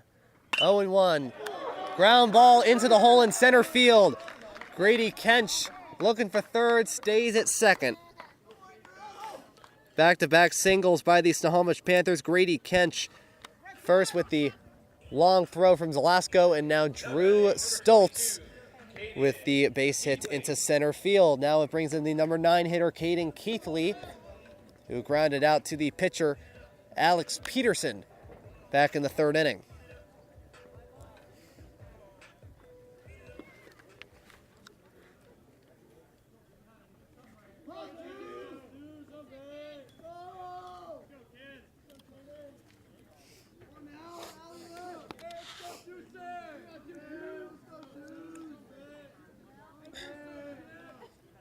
And the first pitch from Xander to the left fielder. Ball into dirt. Runners advance. Tommy cannot throw. It'll be a wild pitch by Xander to start off the at-bat.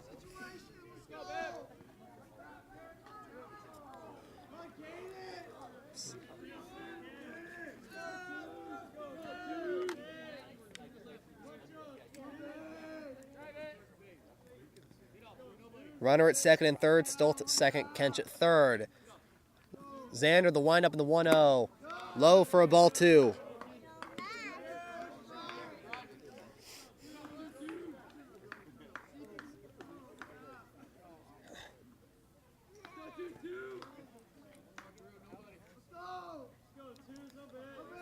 Snohomish with a chance to get at least a couple of more runs on the board. The 2-0 pitch, strike one looking right down the middle.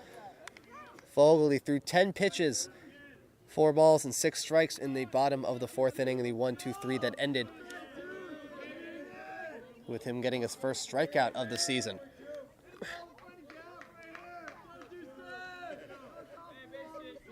And Xander, the 2-1.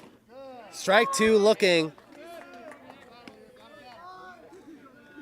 Keithley moving back a little bit, thought that was a little inside. Count is now even.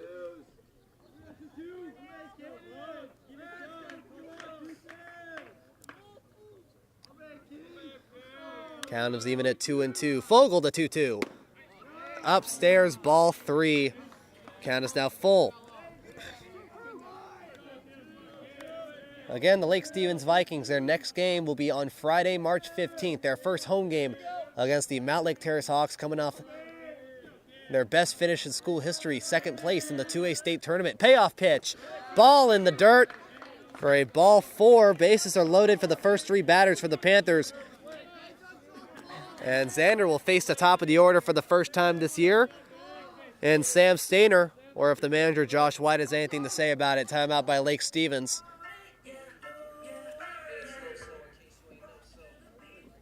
There's a chance either there'll just be a mound meeting between him, Fogel, and Tommy Lindgren for manager Josh White, or if this is the chance for Colton Hogel to make his varsity debut on the mound here in the bottom of the 5th. Mount Lake Terrace, Lake Stevens' next opponent, again coming off their best finish in school history. They finished 2nd place in the 2A state tournament, losing 2-1 to Ellensburg High School. While the Snohomish Panthers will play their first conference game against the Stanwood Spartans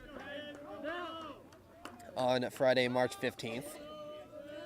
Now bring up Sam Stainer, who was 0 for 1 with a walk in the 3rd inning, and he later scored. He also struck out back in the 1st inning. Bases are loaded. Xander, first pitch. Low, ball 1.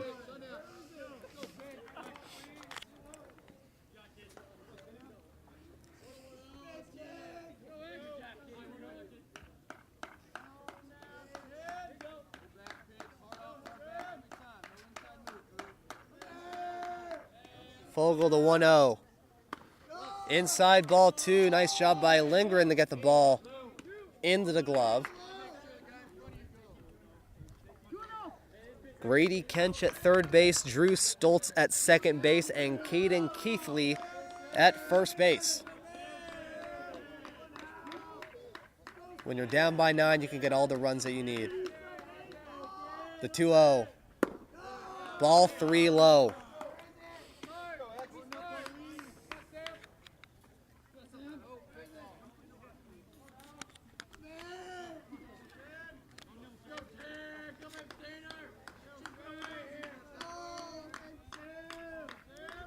Xander behind on the count, 3-0. Strike 1 looking.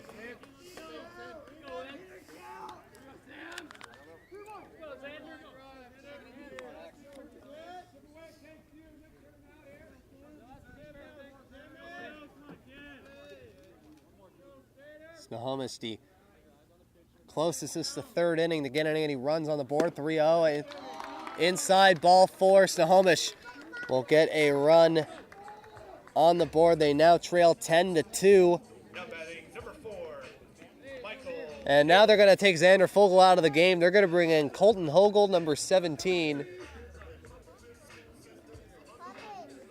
And we'll take a quick break. Bottom of the 5th inning. Lake Stevens, they lead by 8, but the Panthers are threatening. And we are now back into the bottom of the 5th inning. Lake Stevens, they lead Snohomish by the score of 10-2. The Panthers got a run in the bottom of the 5th. Currently bases loaded with nobody out. Xander Fogel taken out by Colton Hogel, who is the new pitcher on the mound making his varsity debut against Michael Hill. First pitch. Strike 1 looking on the first pitch. Fogel currently an inning plus, throwing 28 pitches. He's allowed 2 hits. Currently an earned run, but it could be more. Has walked 2 batters and struck out 1 and threw a wild pitch. currently in line for a no decision here today. And the 0-1 by Colton. Check swing, strike 2. To give you a recap of the bottom of the 5th, Grady Kent started off with an infield single. Drew Stoltz then with a shot into center field, moved Kent into second base. Then Keith Lee walked on a full count to make a bases loaded. And then Sam Stainer walked on 5 pitches to get a run on the board, making it 10-2. The 0-2, swing and a miss, strike 3.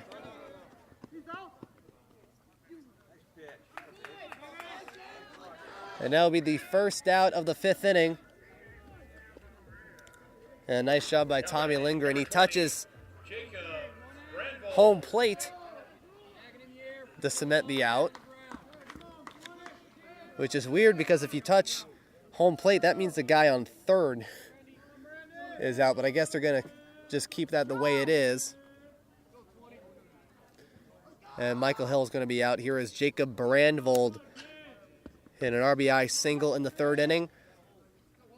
I had a walk in the 1st. We saw some activity from him in the bullpen a couple of innings ago. First pitch from Colton. Outside, just outside, ball 1.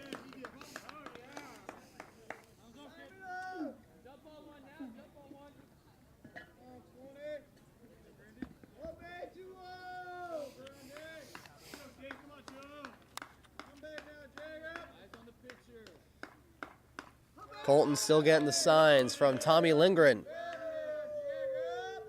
Wind up in the 1-0. Inside, ball 2.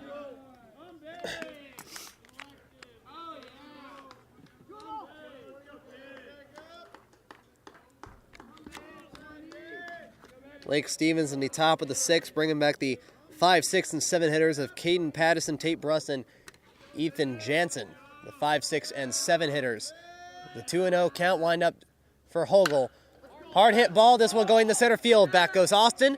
He'll make the catch. Drew Stoltz is going to tag from 3rd, and another run is going to score on a sacrifice fly by Jacob Brandvold.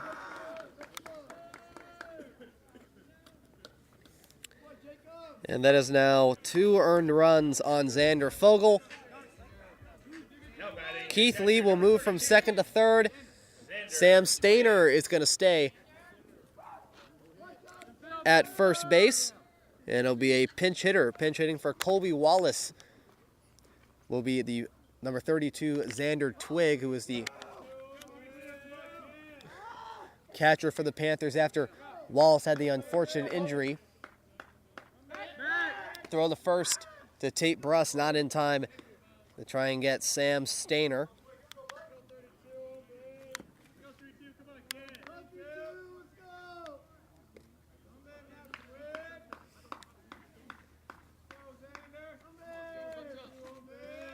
Runners on the corners, throw the first, not in time. Colton with the quick throw to first. There's now 2 runs by the Panthers as they trail now 10-3. But the Vikings still have a couple more innings of baseball at the plate to see if they can get some more. And the first pitch, strike 1 looking.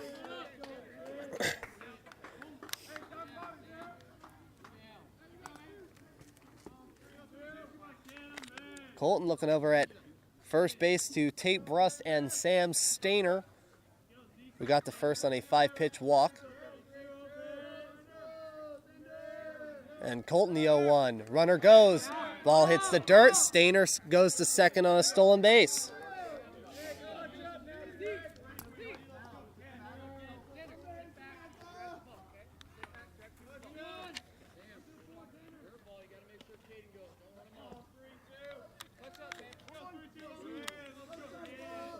Now the count is even. Colton Hogel with a chance to get out of this inning, only allowing a couple of runs. Wind up in the 1-1. Strike 2 looking is ahead of the count.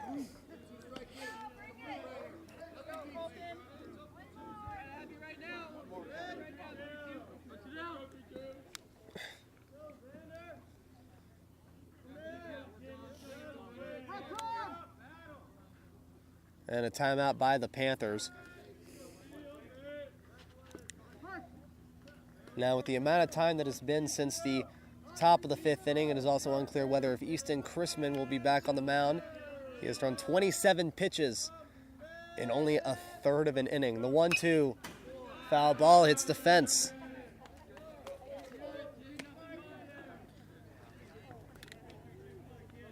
My mistake, 2/3 of an inning. Through 27 pitches in 2/3 of an inning towards 1, 2, 3, 4, 5, 6, 7, 8 batters.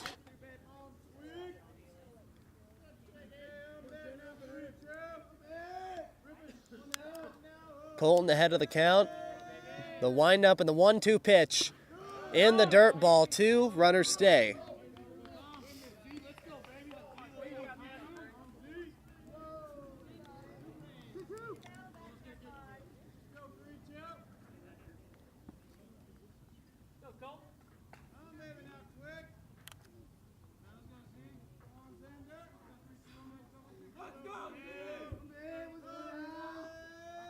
And Hogel. Timeout by Xander Twig at the plate. And Snohomish baseball, known for their rich tradition. Earl Torgeson, the namesake of the stadium, one of a number of players from Snohomish High School to be drafted in the Major League Baseball draft. The 2-2 foul ball, it's the fence. The most famous example of a Snohomish player going to the major leagues, we have to go back to the 1930s. A guy by the name of Earl Averill played here. A little surprised why it's not called Earl Averill Field. Played with the Cleveland Indians and the Boston Braves in the 1940s and 50s, and ended up getting inducted into the Major League Baseball Hall of Fame in Cooperstown, Pennsylvania. The 2-2, Cooperstown, New York. Cooperstown, New York. I don't know how I messed that up, but I guess I did. I was thinking of something else. Oh, there's no going back now. 2-2 pitch low for a ball 3.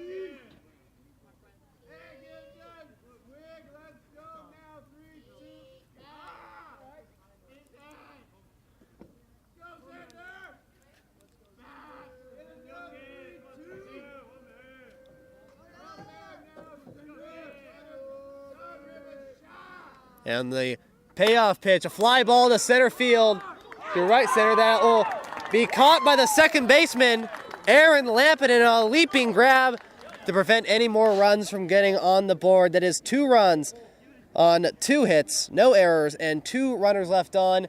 Snohomish, they got a couple of runs on the board. They now trail by the score of 10-3 as we go into the top of the 6th inning. As it'll be number 20, Jacob Brandvold, who will be on the mound for the Panthers. They'll face off against the 5, 6, and 7 hitters of Caden Pattison, Tate Brust, and Ethan Jansen. And we are now back into the top of the 6th inning. Lake Stevens now have their lead trimmed down to 7 with the score of 10-3. A new pitcher for the Snohomish Panthers, that is number 20, Jacob Brandvold, who entered this game as the starting second baseman against Caden Pattison. First pitch will be a ball 1 outside. He'll face off against Pattison, Tate Brust, and Ethan Jansen. As the Vikings continue, or at least try to continue, their offensive onslaught. The 1-0 outside, ball 2.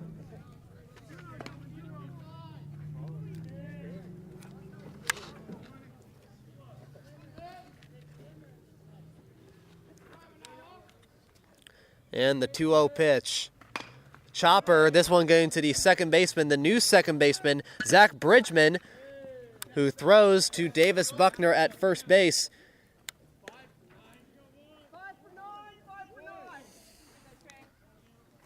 Now batting number 5, Trey. For the first out. Now pinch hitting for Tate Brust will be number 5, Trey Long,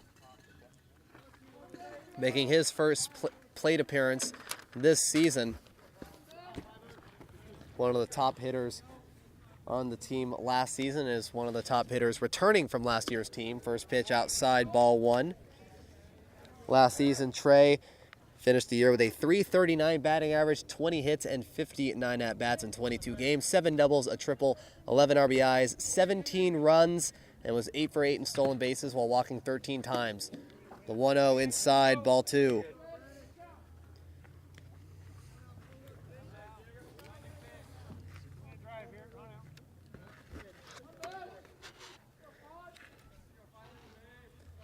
And the 2-0.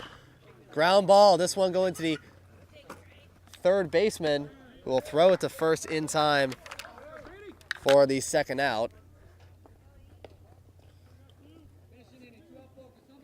Now batting number 25, Ethan. And now bring up Ethan Jansen. That is the third baseman, Grady Kench. As Ethan Jansen, he is 0 for 2. He got hit in the 5th inning and struck out swinging in the 2nd inning and in the 4th inning. The first pitch outside, ball 1.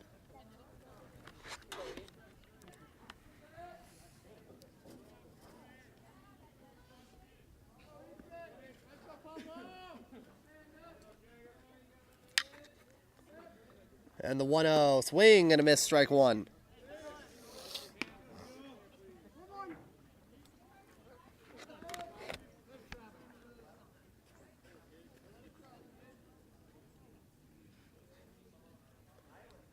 One, fly ball. That is in fair territory. Looked like it's leaning towards foul. Kench running for it near the fence, and it will fall right near the Snohomish seats as the count is now 1 ball and 2 strikes. Ethan Jansen got on base in the 5th inning. He got hit on a 1-1 count. And after Cameron Austin got on base, the 1-2 pitch. Ball rolls past the catcher, Xander Twig. Count is now even at 2-2. And when Ethan was at third base and Cameron Austin was at first, the pitcher, Easton Crispin, looked over at second base and saw that there was no runner at second. That was considered a balk, and Ethan Slater scored 2-2. Ethan got a piece of that one. Was able to stay alive.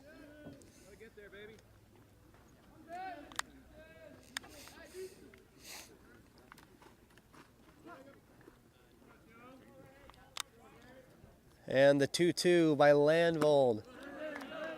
A swing and a miss, strike 3. As Jacob Brandvold throws a 1-2-3 inning in the top of the 6th. No runs, no hits, no errors, and nobody left on. Lake Stevens leads 10-3 as the Vikings will bring in another new pitcher. This one in number 6, Theron Perkins, will be facing off against the 5, 6, and 7 hitters of Davis Buckner, Wyatt Wilson, and Grady Kench. Vikings lead by 7. And we are now back into the bottom of the 6th inning. Lake Stevens changing their defensive positions a little bit. Starting on the mound, it'll be number 6, Theron Perkins, the 4th pitcher for the Vikings in today's game. The first pitch to Davis Buckner. A ball 1. He'll face off against Davis Buckner, Wyatt Wilson, and Grady Kench. Buckner 0 for 2 at the plate today. And the 1-0 upstairs, ball 2. Other defensive changes at third base. Playing for Theron Perkins is Ethan Jansen, and playing at first base for Tate Brust is Trey Long. Theron, the 2-0. Strike 1 looking.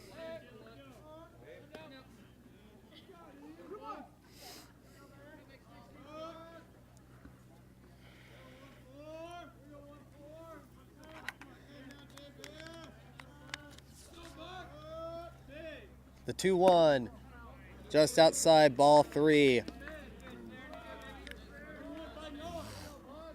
It's hard to believe looking at the score right now that it was 10-3, but at one point this game looked like a pitcher's duel between two guys making their varsity debuts. Hayden Holobaugh for Snohomish. And the 3-1 pitch, strike 2, looking now with full count 3-2. A pitcher's duel between Hayden Holobaugh and Alex Peterson. They both pitch fairly well. And the game looked very close. Lake Stevens taking an early 1-0 lead. And the payoff pitch inside, ball 4. Theron walking Davis Buckner to start the 6th inning. It'll bring up Wyatt Wilson, who was 0 for 2 this afternoon. Lake Stevens, they start off with a 1-0 lead. Number 5, Wyatt Wilson. As Tanner Lynn scored from third on an error by the second baseman Jacob Brandvold. And then Snohomish tied the game up on an RBI single by Brandvold, and they had the chance to score more. Have not Michael Hill tried to score from first base, as he was thrown out at home after the ball got past the catcher Tommy Lindgren. First pitch, ball 1 to Wilson. And then Lake Stevens, they scored in the 4th inning on an RBI single by Cameron Austin. This one a fly ball to left field. Tanner Lind going back, making the catch. So it'll be the first out of the 6th inning. It looked like he went right near the warning track on that one. And a well-hit ball by Wilson. As they now bring up Grady Kench. 1 for 2 with a run back in the 2-run 5th inning.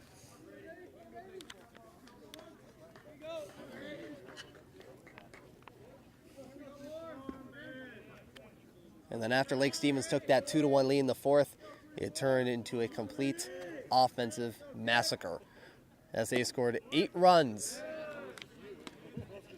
in the 5th inning. First pitch, a ball 1 goes outside. It was highlighted by 4 errors by the Panthers to help fuel a fair number of those 8 runs. Snohomish then scored 2 runs of their own back in the bottom of the 5th to make it 10-3. The 1-0 foul ball hits the top of the stadium wall, bounces back, and looks like it's taking a rest in one of the seats behind home plate. Counts even at 1-1. Maybe we got some concessions while it's at it. Theron stepping off the mound.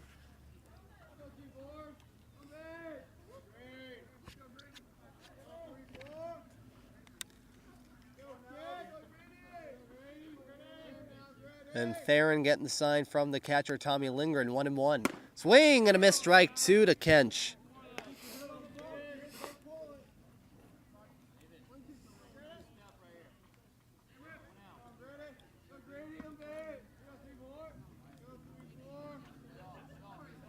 Theron looking over at first base towards Trey and Sam Stainer, the 1-2 fly ball foul.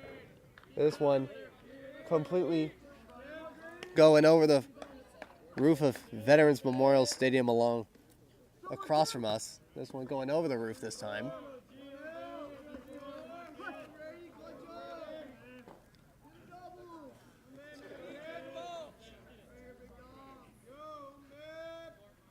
And the 1-2 by Theron outside. Ooh, close pitch right there. Count is now even at 2-2. Another Snohomish Panther that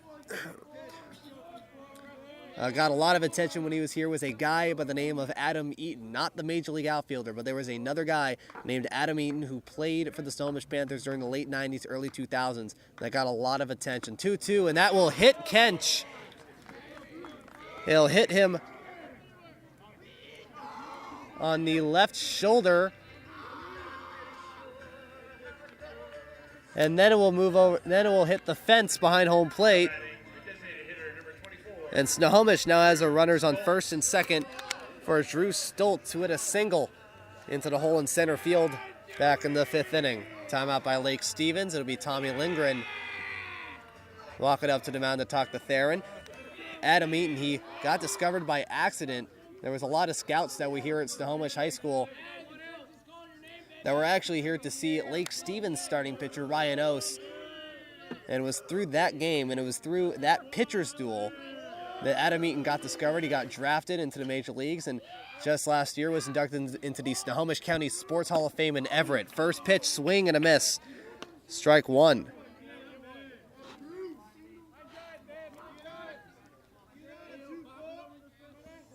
And if you happen to arrive at Snohomish High School, watch one of their baseball games and look over into their booth, there's a lot of pictures, there's a lot of team photos of old players and teams from years past, going back as far as the 1950s, maybe even earlier than that. The 0-1 pitch, a foul ball, goes over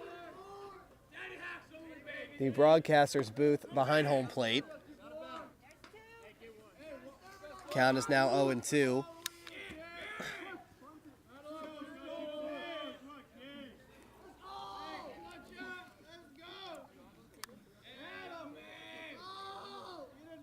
And Theron, the 0-2. Hard hit ball going to left field. Tanner is there, makes a diving catch in left field. He made the catch. Had to take a couple of steps forward for that one. He took 1 step back and 2 steps forward to make that one. And a diving catch that keeps the runners at first and second. Nice play by Tanner. It's the second out of the 6th inning. Now we go to the number 9 spot. The left fielder, Caden Keithley, 0 for 1. Grounded out to the pitcher, Alex Peterson in the 3rd inning. And then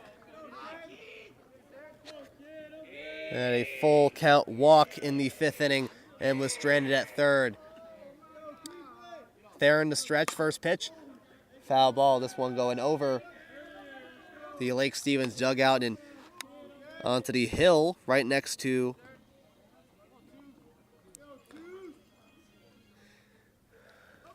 Veterans Memorial Stadium. The count will start at 0-1.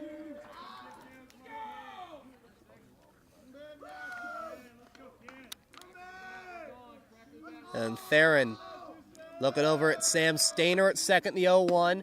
Strike 2 looking, and an 0-2 count.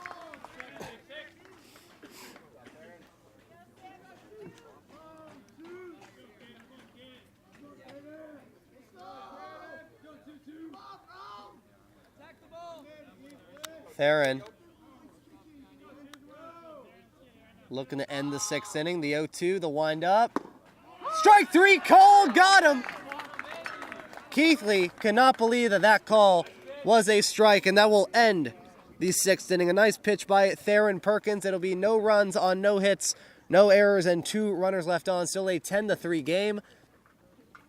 As we go into the top of the 7th inning, the final inning of today's ball game, it'll be the 8, 9, and the leadoff hitter, Tommy Lindgren, Cameron Austin, and Tanner Lind, as Jacob Brandvold walks back to the mound. And we're now back into the top of the 7th inning. Lake Stevens looking to add some more runs on the board against Jacob Brandvold, as he is trying to pitch his 2nd full inning of work, as he will pitch against Tommy Lindgren. First pitch, a ball, 1 outside. Lindgren, he is 1 for 3 with a single in the 4th inning, struck out in the 5th, and grounded out to the 3rd baseman, Grady Kench, in the 2nd inning. The 1-0. Ball in the dirt to the catcher, Xander Twig, ball 2.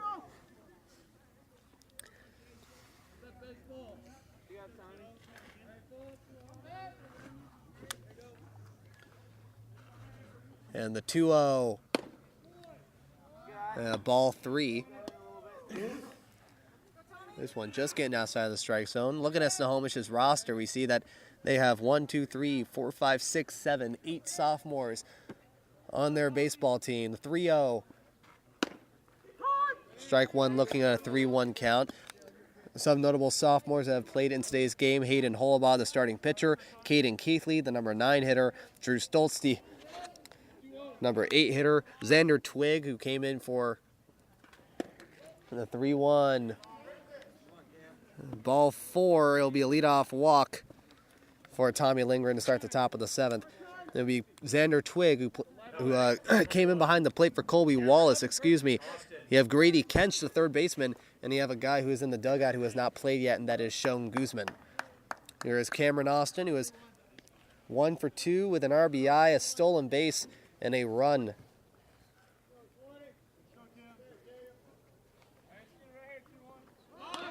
And a bunt towards the pitcher Brandvold,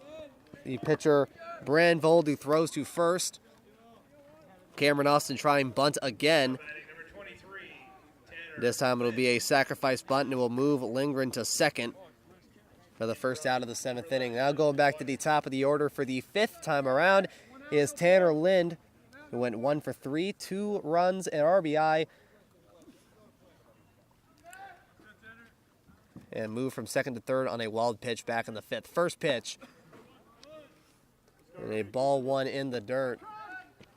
And a timeout by Snohomish. The catcher Xander Twig and the manager Nick Hammonds walking out to the mound. to talk to Brandvold.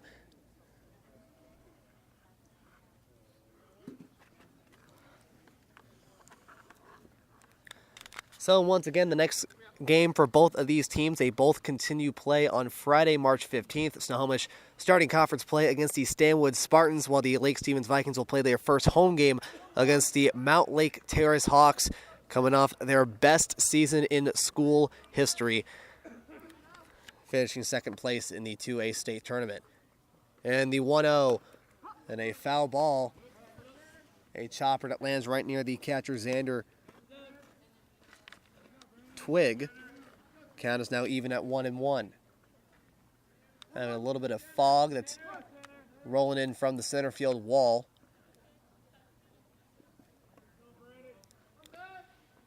Spread rapidly over in the outfield. 0-1. And a one-hopper. And Lindgren will get the third on the wild pitch. And the count is now 2-1. And one interesting note about Earl Torgerson Field, right around right field where it shows the 310 mark, there's a little hill that the outfielders can run up to make a play when someone is make a play if that ball is ever hit there. The 2-1 inside ball 3. Now to get some context to anyone listening, remember when Houston, the Astros, Minute Maid Park, they had that hill in dead center field. I think they got rid of it a couple of years ago. This is very similar to it, except this isn't Houston. This is Snohomish, Washington. The 2-1, the 3 is a 3-1 count. It'll be a ball 4 as the ball will hit the dirt and will go towards the backstop. Lindgren, who was pinch ran by number 11, Devin McWaters. Tanner Lind will get to second base on the wild pitch that he was at the plate for. So a run will score. McWaters will score from third on the wild pitch, and it was on that same wild pitch that Tanner, who was at the plate for it, ended up going to second. So the score is now 11-3. Zelasco back at the plate. He is 0 for 1 with a stolen base and a run scored in today's game. He was walked in his first 2 plate appearances. Tanner, runner goes. Throw to third base. That is not in time. Another stolen base. And another runner at third. And the pitch will be a strike, an 0-1 count. Zelasco was walked in his first 2 plate appearances. Got a stolen base on the latter appearance in the 3rd inning. In the 0-1. Inside ball 1. In the 5th inning, he flew out to the left fielder, Caden Keithley. And later in that inning, when he got back at the plate, he got on base on an error by the 3rd baseman, Grady Kench, and later scored. And the 1-1 pitch in the dirt for a ball 2. The catcher, Xander Twig, looking for that one.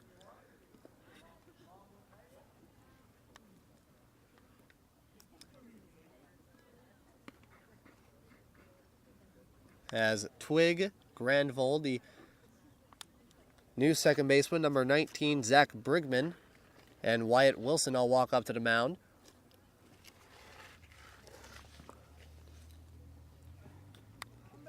Count now 2 balls and 1 strike.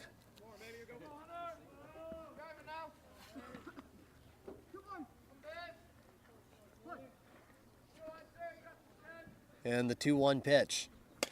And a slow grounder straight to the pitcher. Throws to first. It is in time for the second out.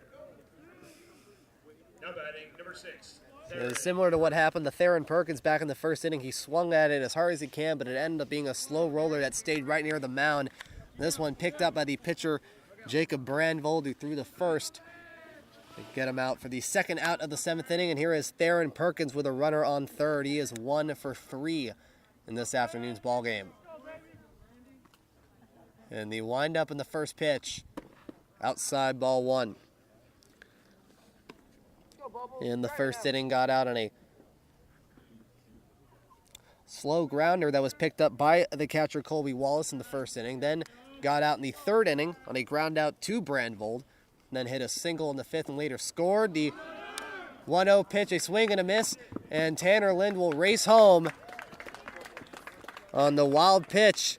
And Lake Stevens now once again leads by 9. And the score now 12-3.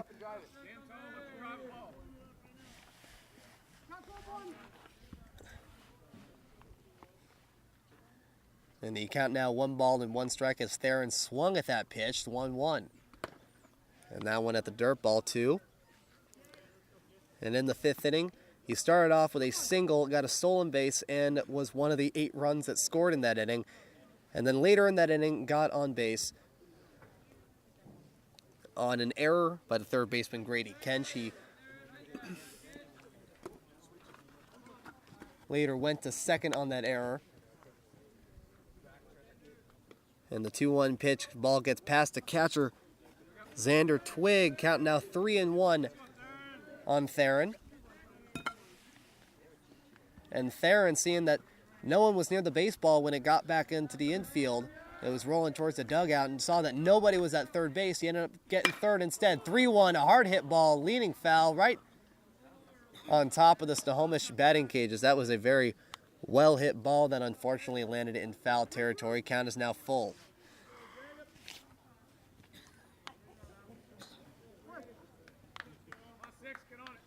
And the payoff pitch, wind up by Brandvold. Hard hit ball, another solid hit.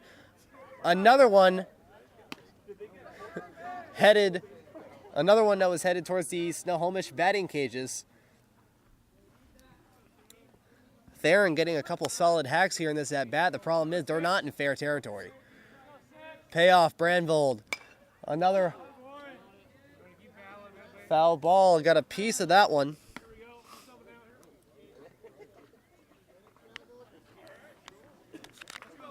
Theron trying to keep the at bat alive. And the inning alive as well. Payoff pitch after a couple foul balls. Brandvold outside, ball 4. And the inning will go on. Aaron Lampinen walking back up to the plate. He is 0 for 2 with 2 walks and a run scored in this game.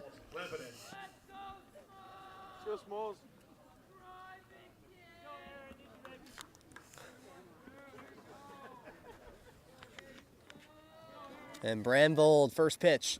Swing and a miss, strike 1.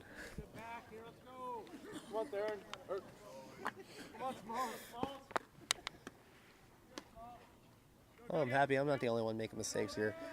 Yeah. No, it's exciting. It's relieving, for one. Brandvold, 0-1, the windup. Inside, throw to second base, not in time. Theron's got his second stolen base of the afternoon. The Vikings got another run in scoring position. Count now even at 1-1.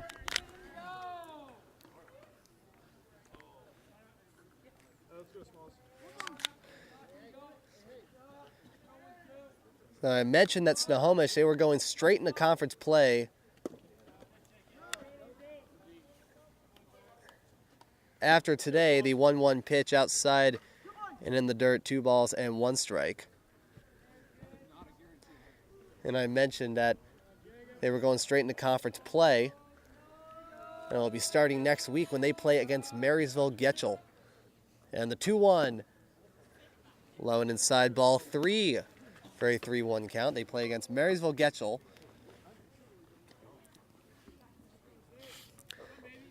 Then they play against the upcoming powerhouse that is Arlington, who has a number of young pitchers that they can turn to. 3-1. Hard hit ball, same spot as where Theron hit.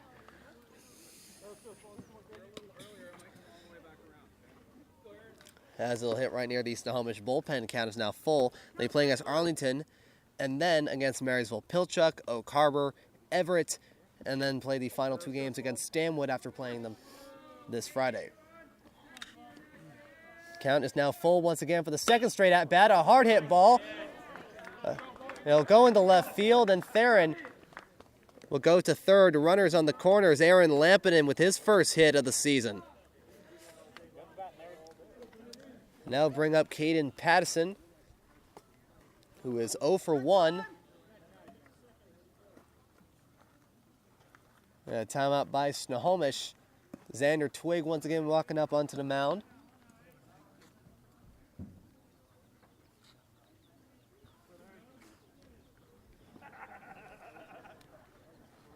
Now batting for Lake Stevens, number 8, Caden Patterson.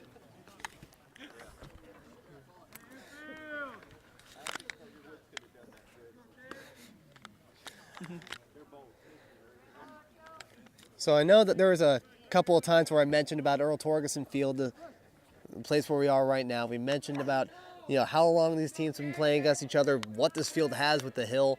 But one thing that just cannot get out of my head, first pitch, one hopper. This one going to second base. He throw to second, not in time by a millisecond. As Lampinen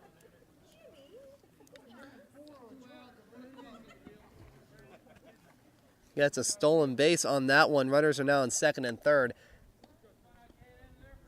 And the 1-0. Ball gets in the dirt and rolls away from the catcher, Xander Twig. Count now 2-0. Is that one thing that I can't get out of my mind is that after all these years, this is the final game that I'm going to be at that Earl Torgerson Field. And it's just bringing me back to all the times where all the games I've seen, starting from when Lake Stevens won all 3 meetings in 2012 to 2015 where Snohomish won on a walk-off, where Lake Stevens had the chance of winning. 2-0 pitch, strike one right down the middle. And Snohomish, they would later go undefeated, win 21-0, to the game 3 years ago, which I would sometimes look back to for old time's sake because that was the final time. And the 2-1 pitch, strike two looking. Count is even 2-2.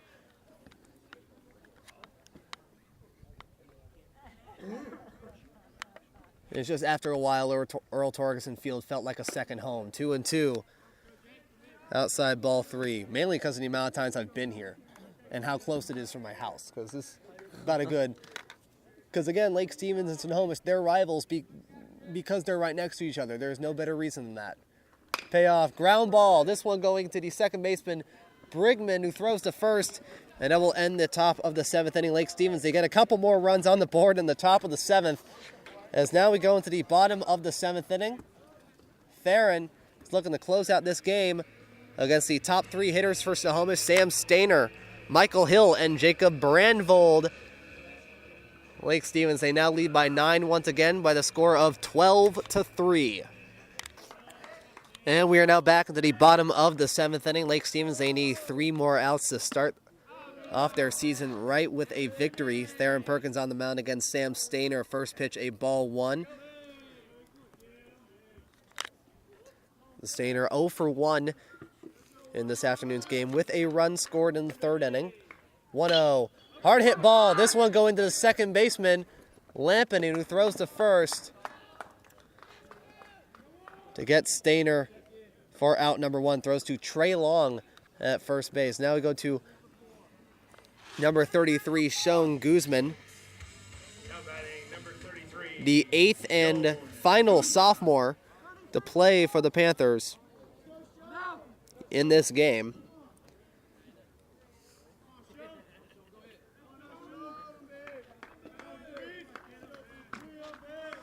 And Theron, first pitch. Hard hit ball going in the right field. Pattison going back. Pattison, this will go right near the hill. Guzman going towards second, will stop at first. And it'll be a 1-out single on the first pitch for the sophomore Sean Guzman. And now we go to Jacob Brandvold, who is 1 for 2 with 2 RBIs in this game. Currently the player of the game for the Panthers.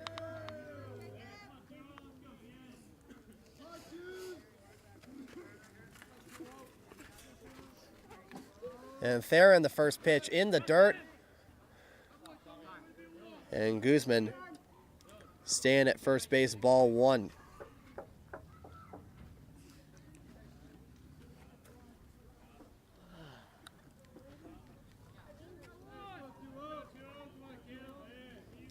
Now Jacob Brandvold finishing his afternoon on the mound. 2 innings, throwing 35 pitches, allowing a hit, 2 earned runs, walking 3 batters, and striking out 1.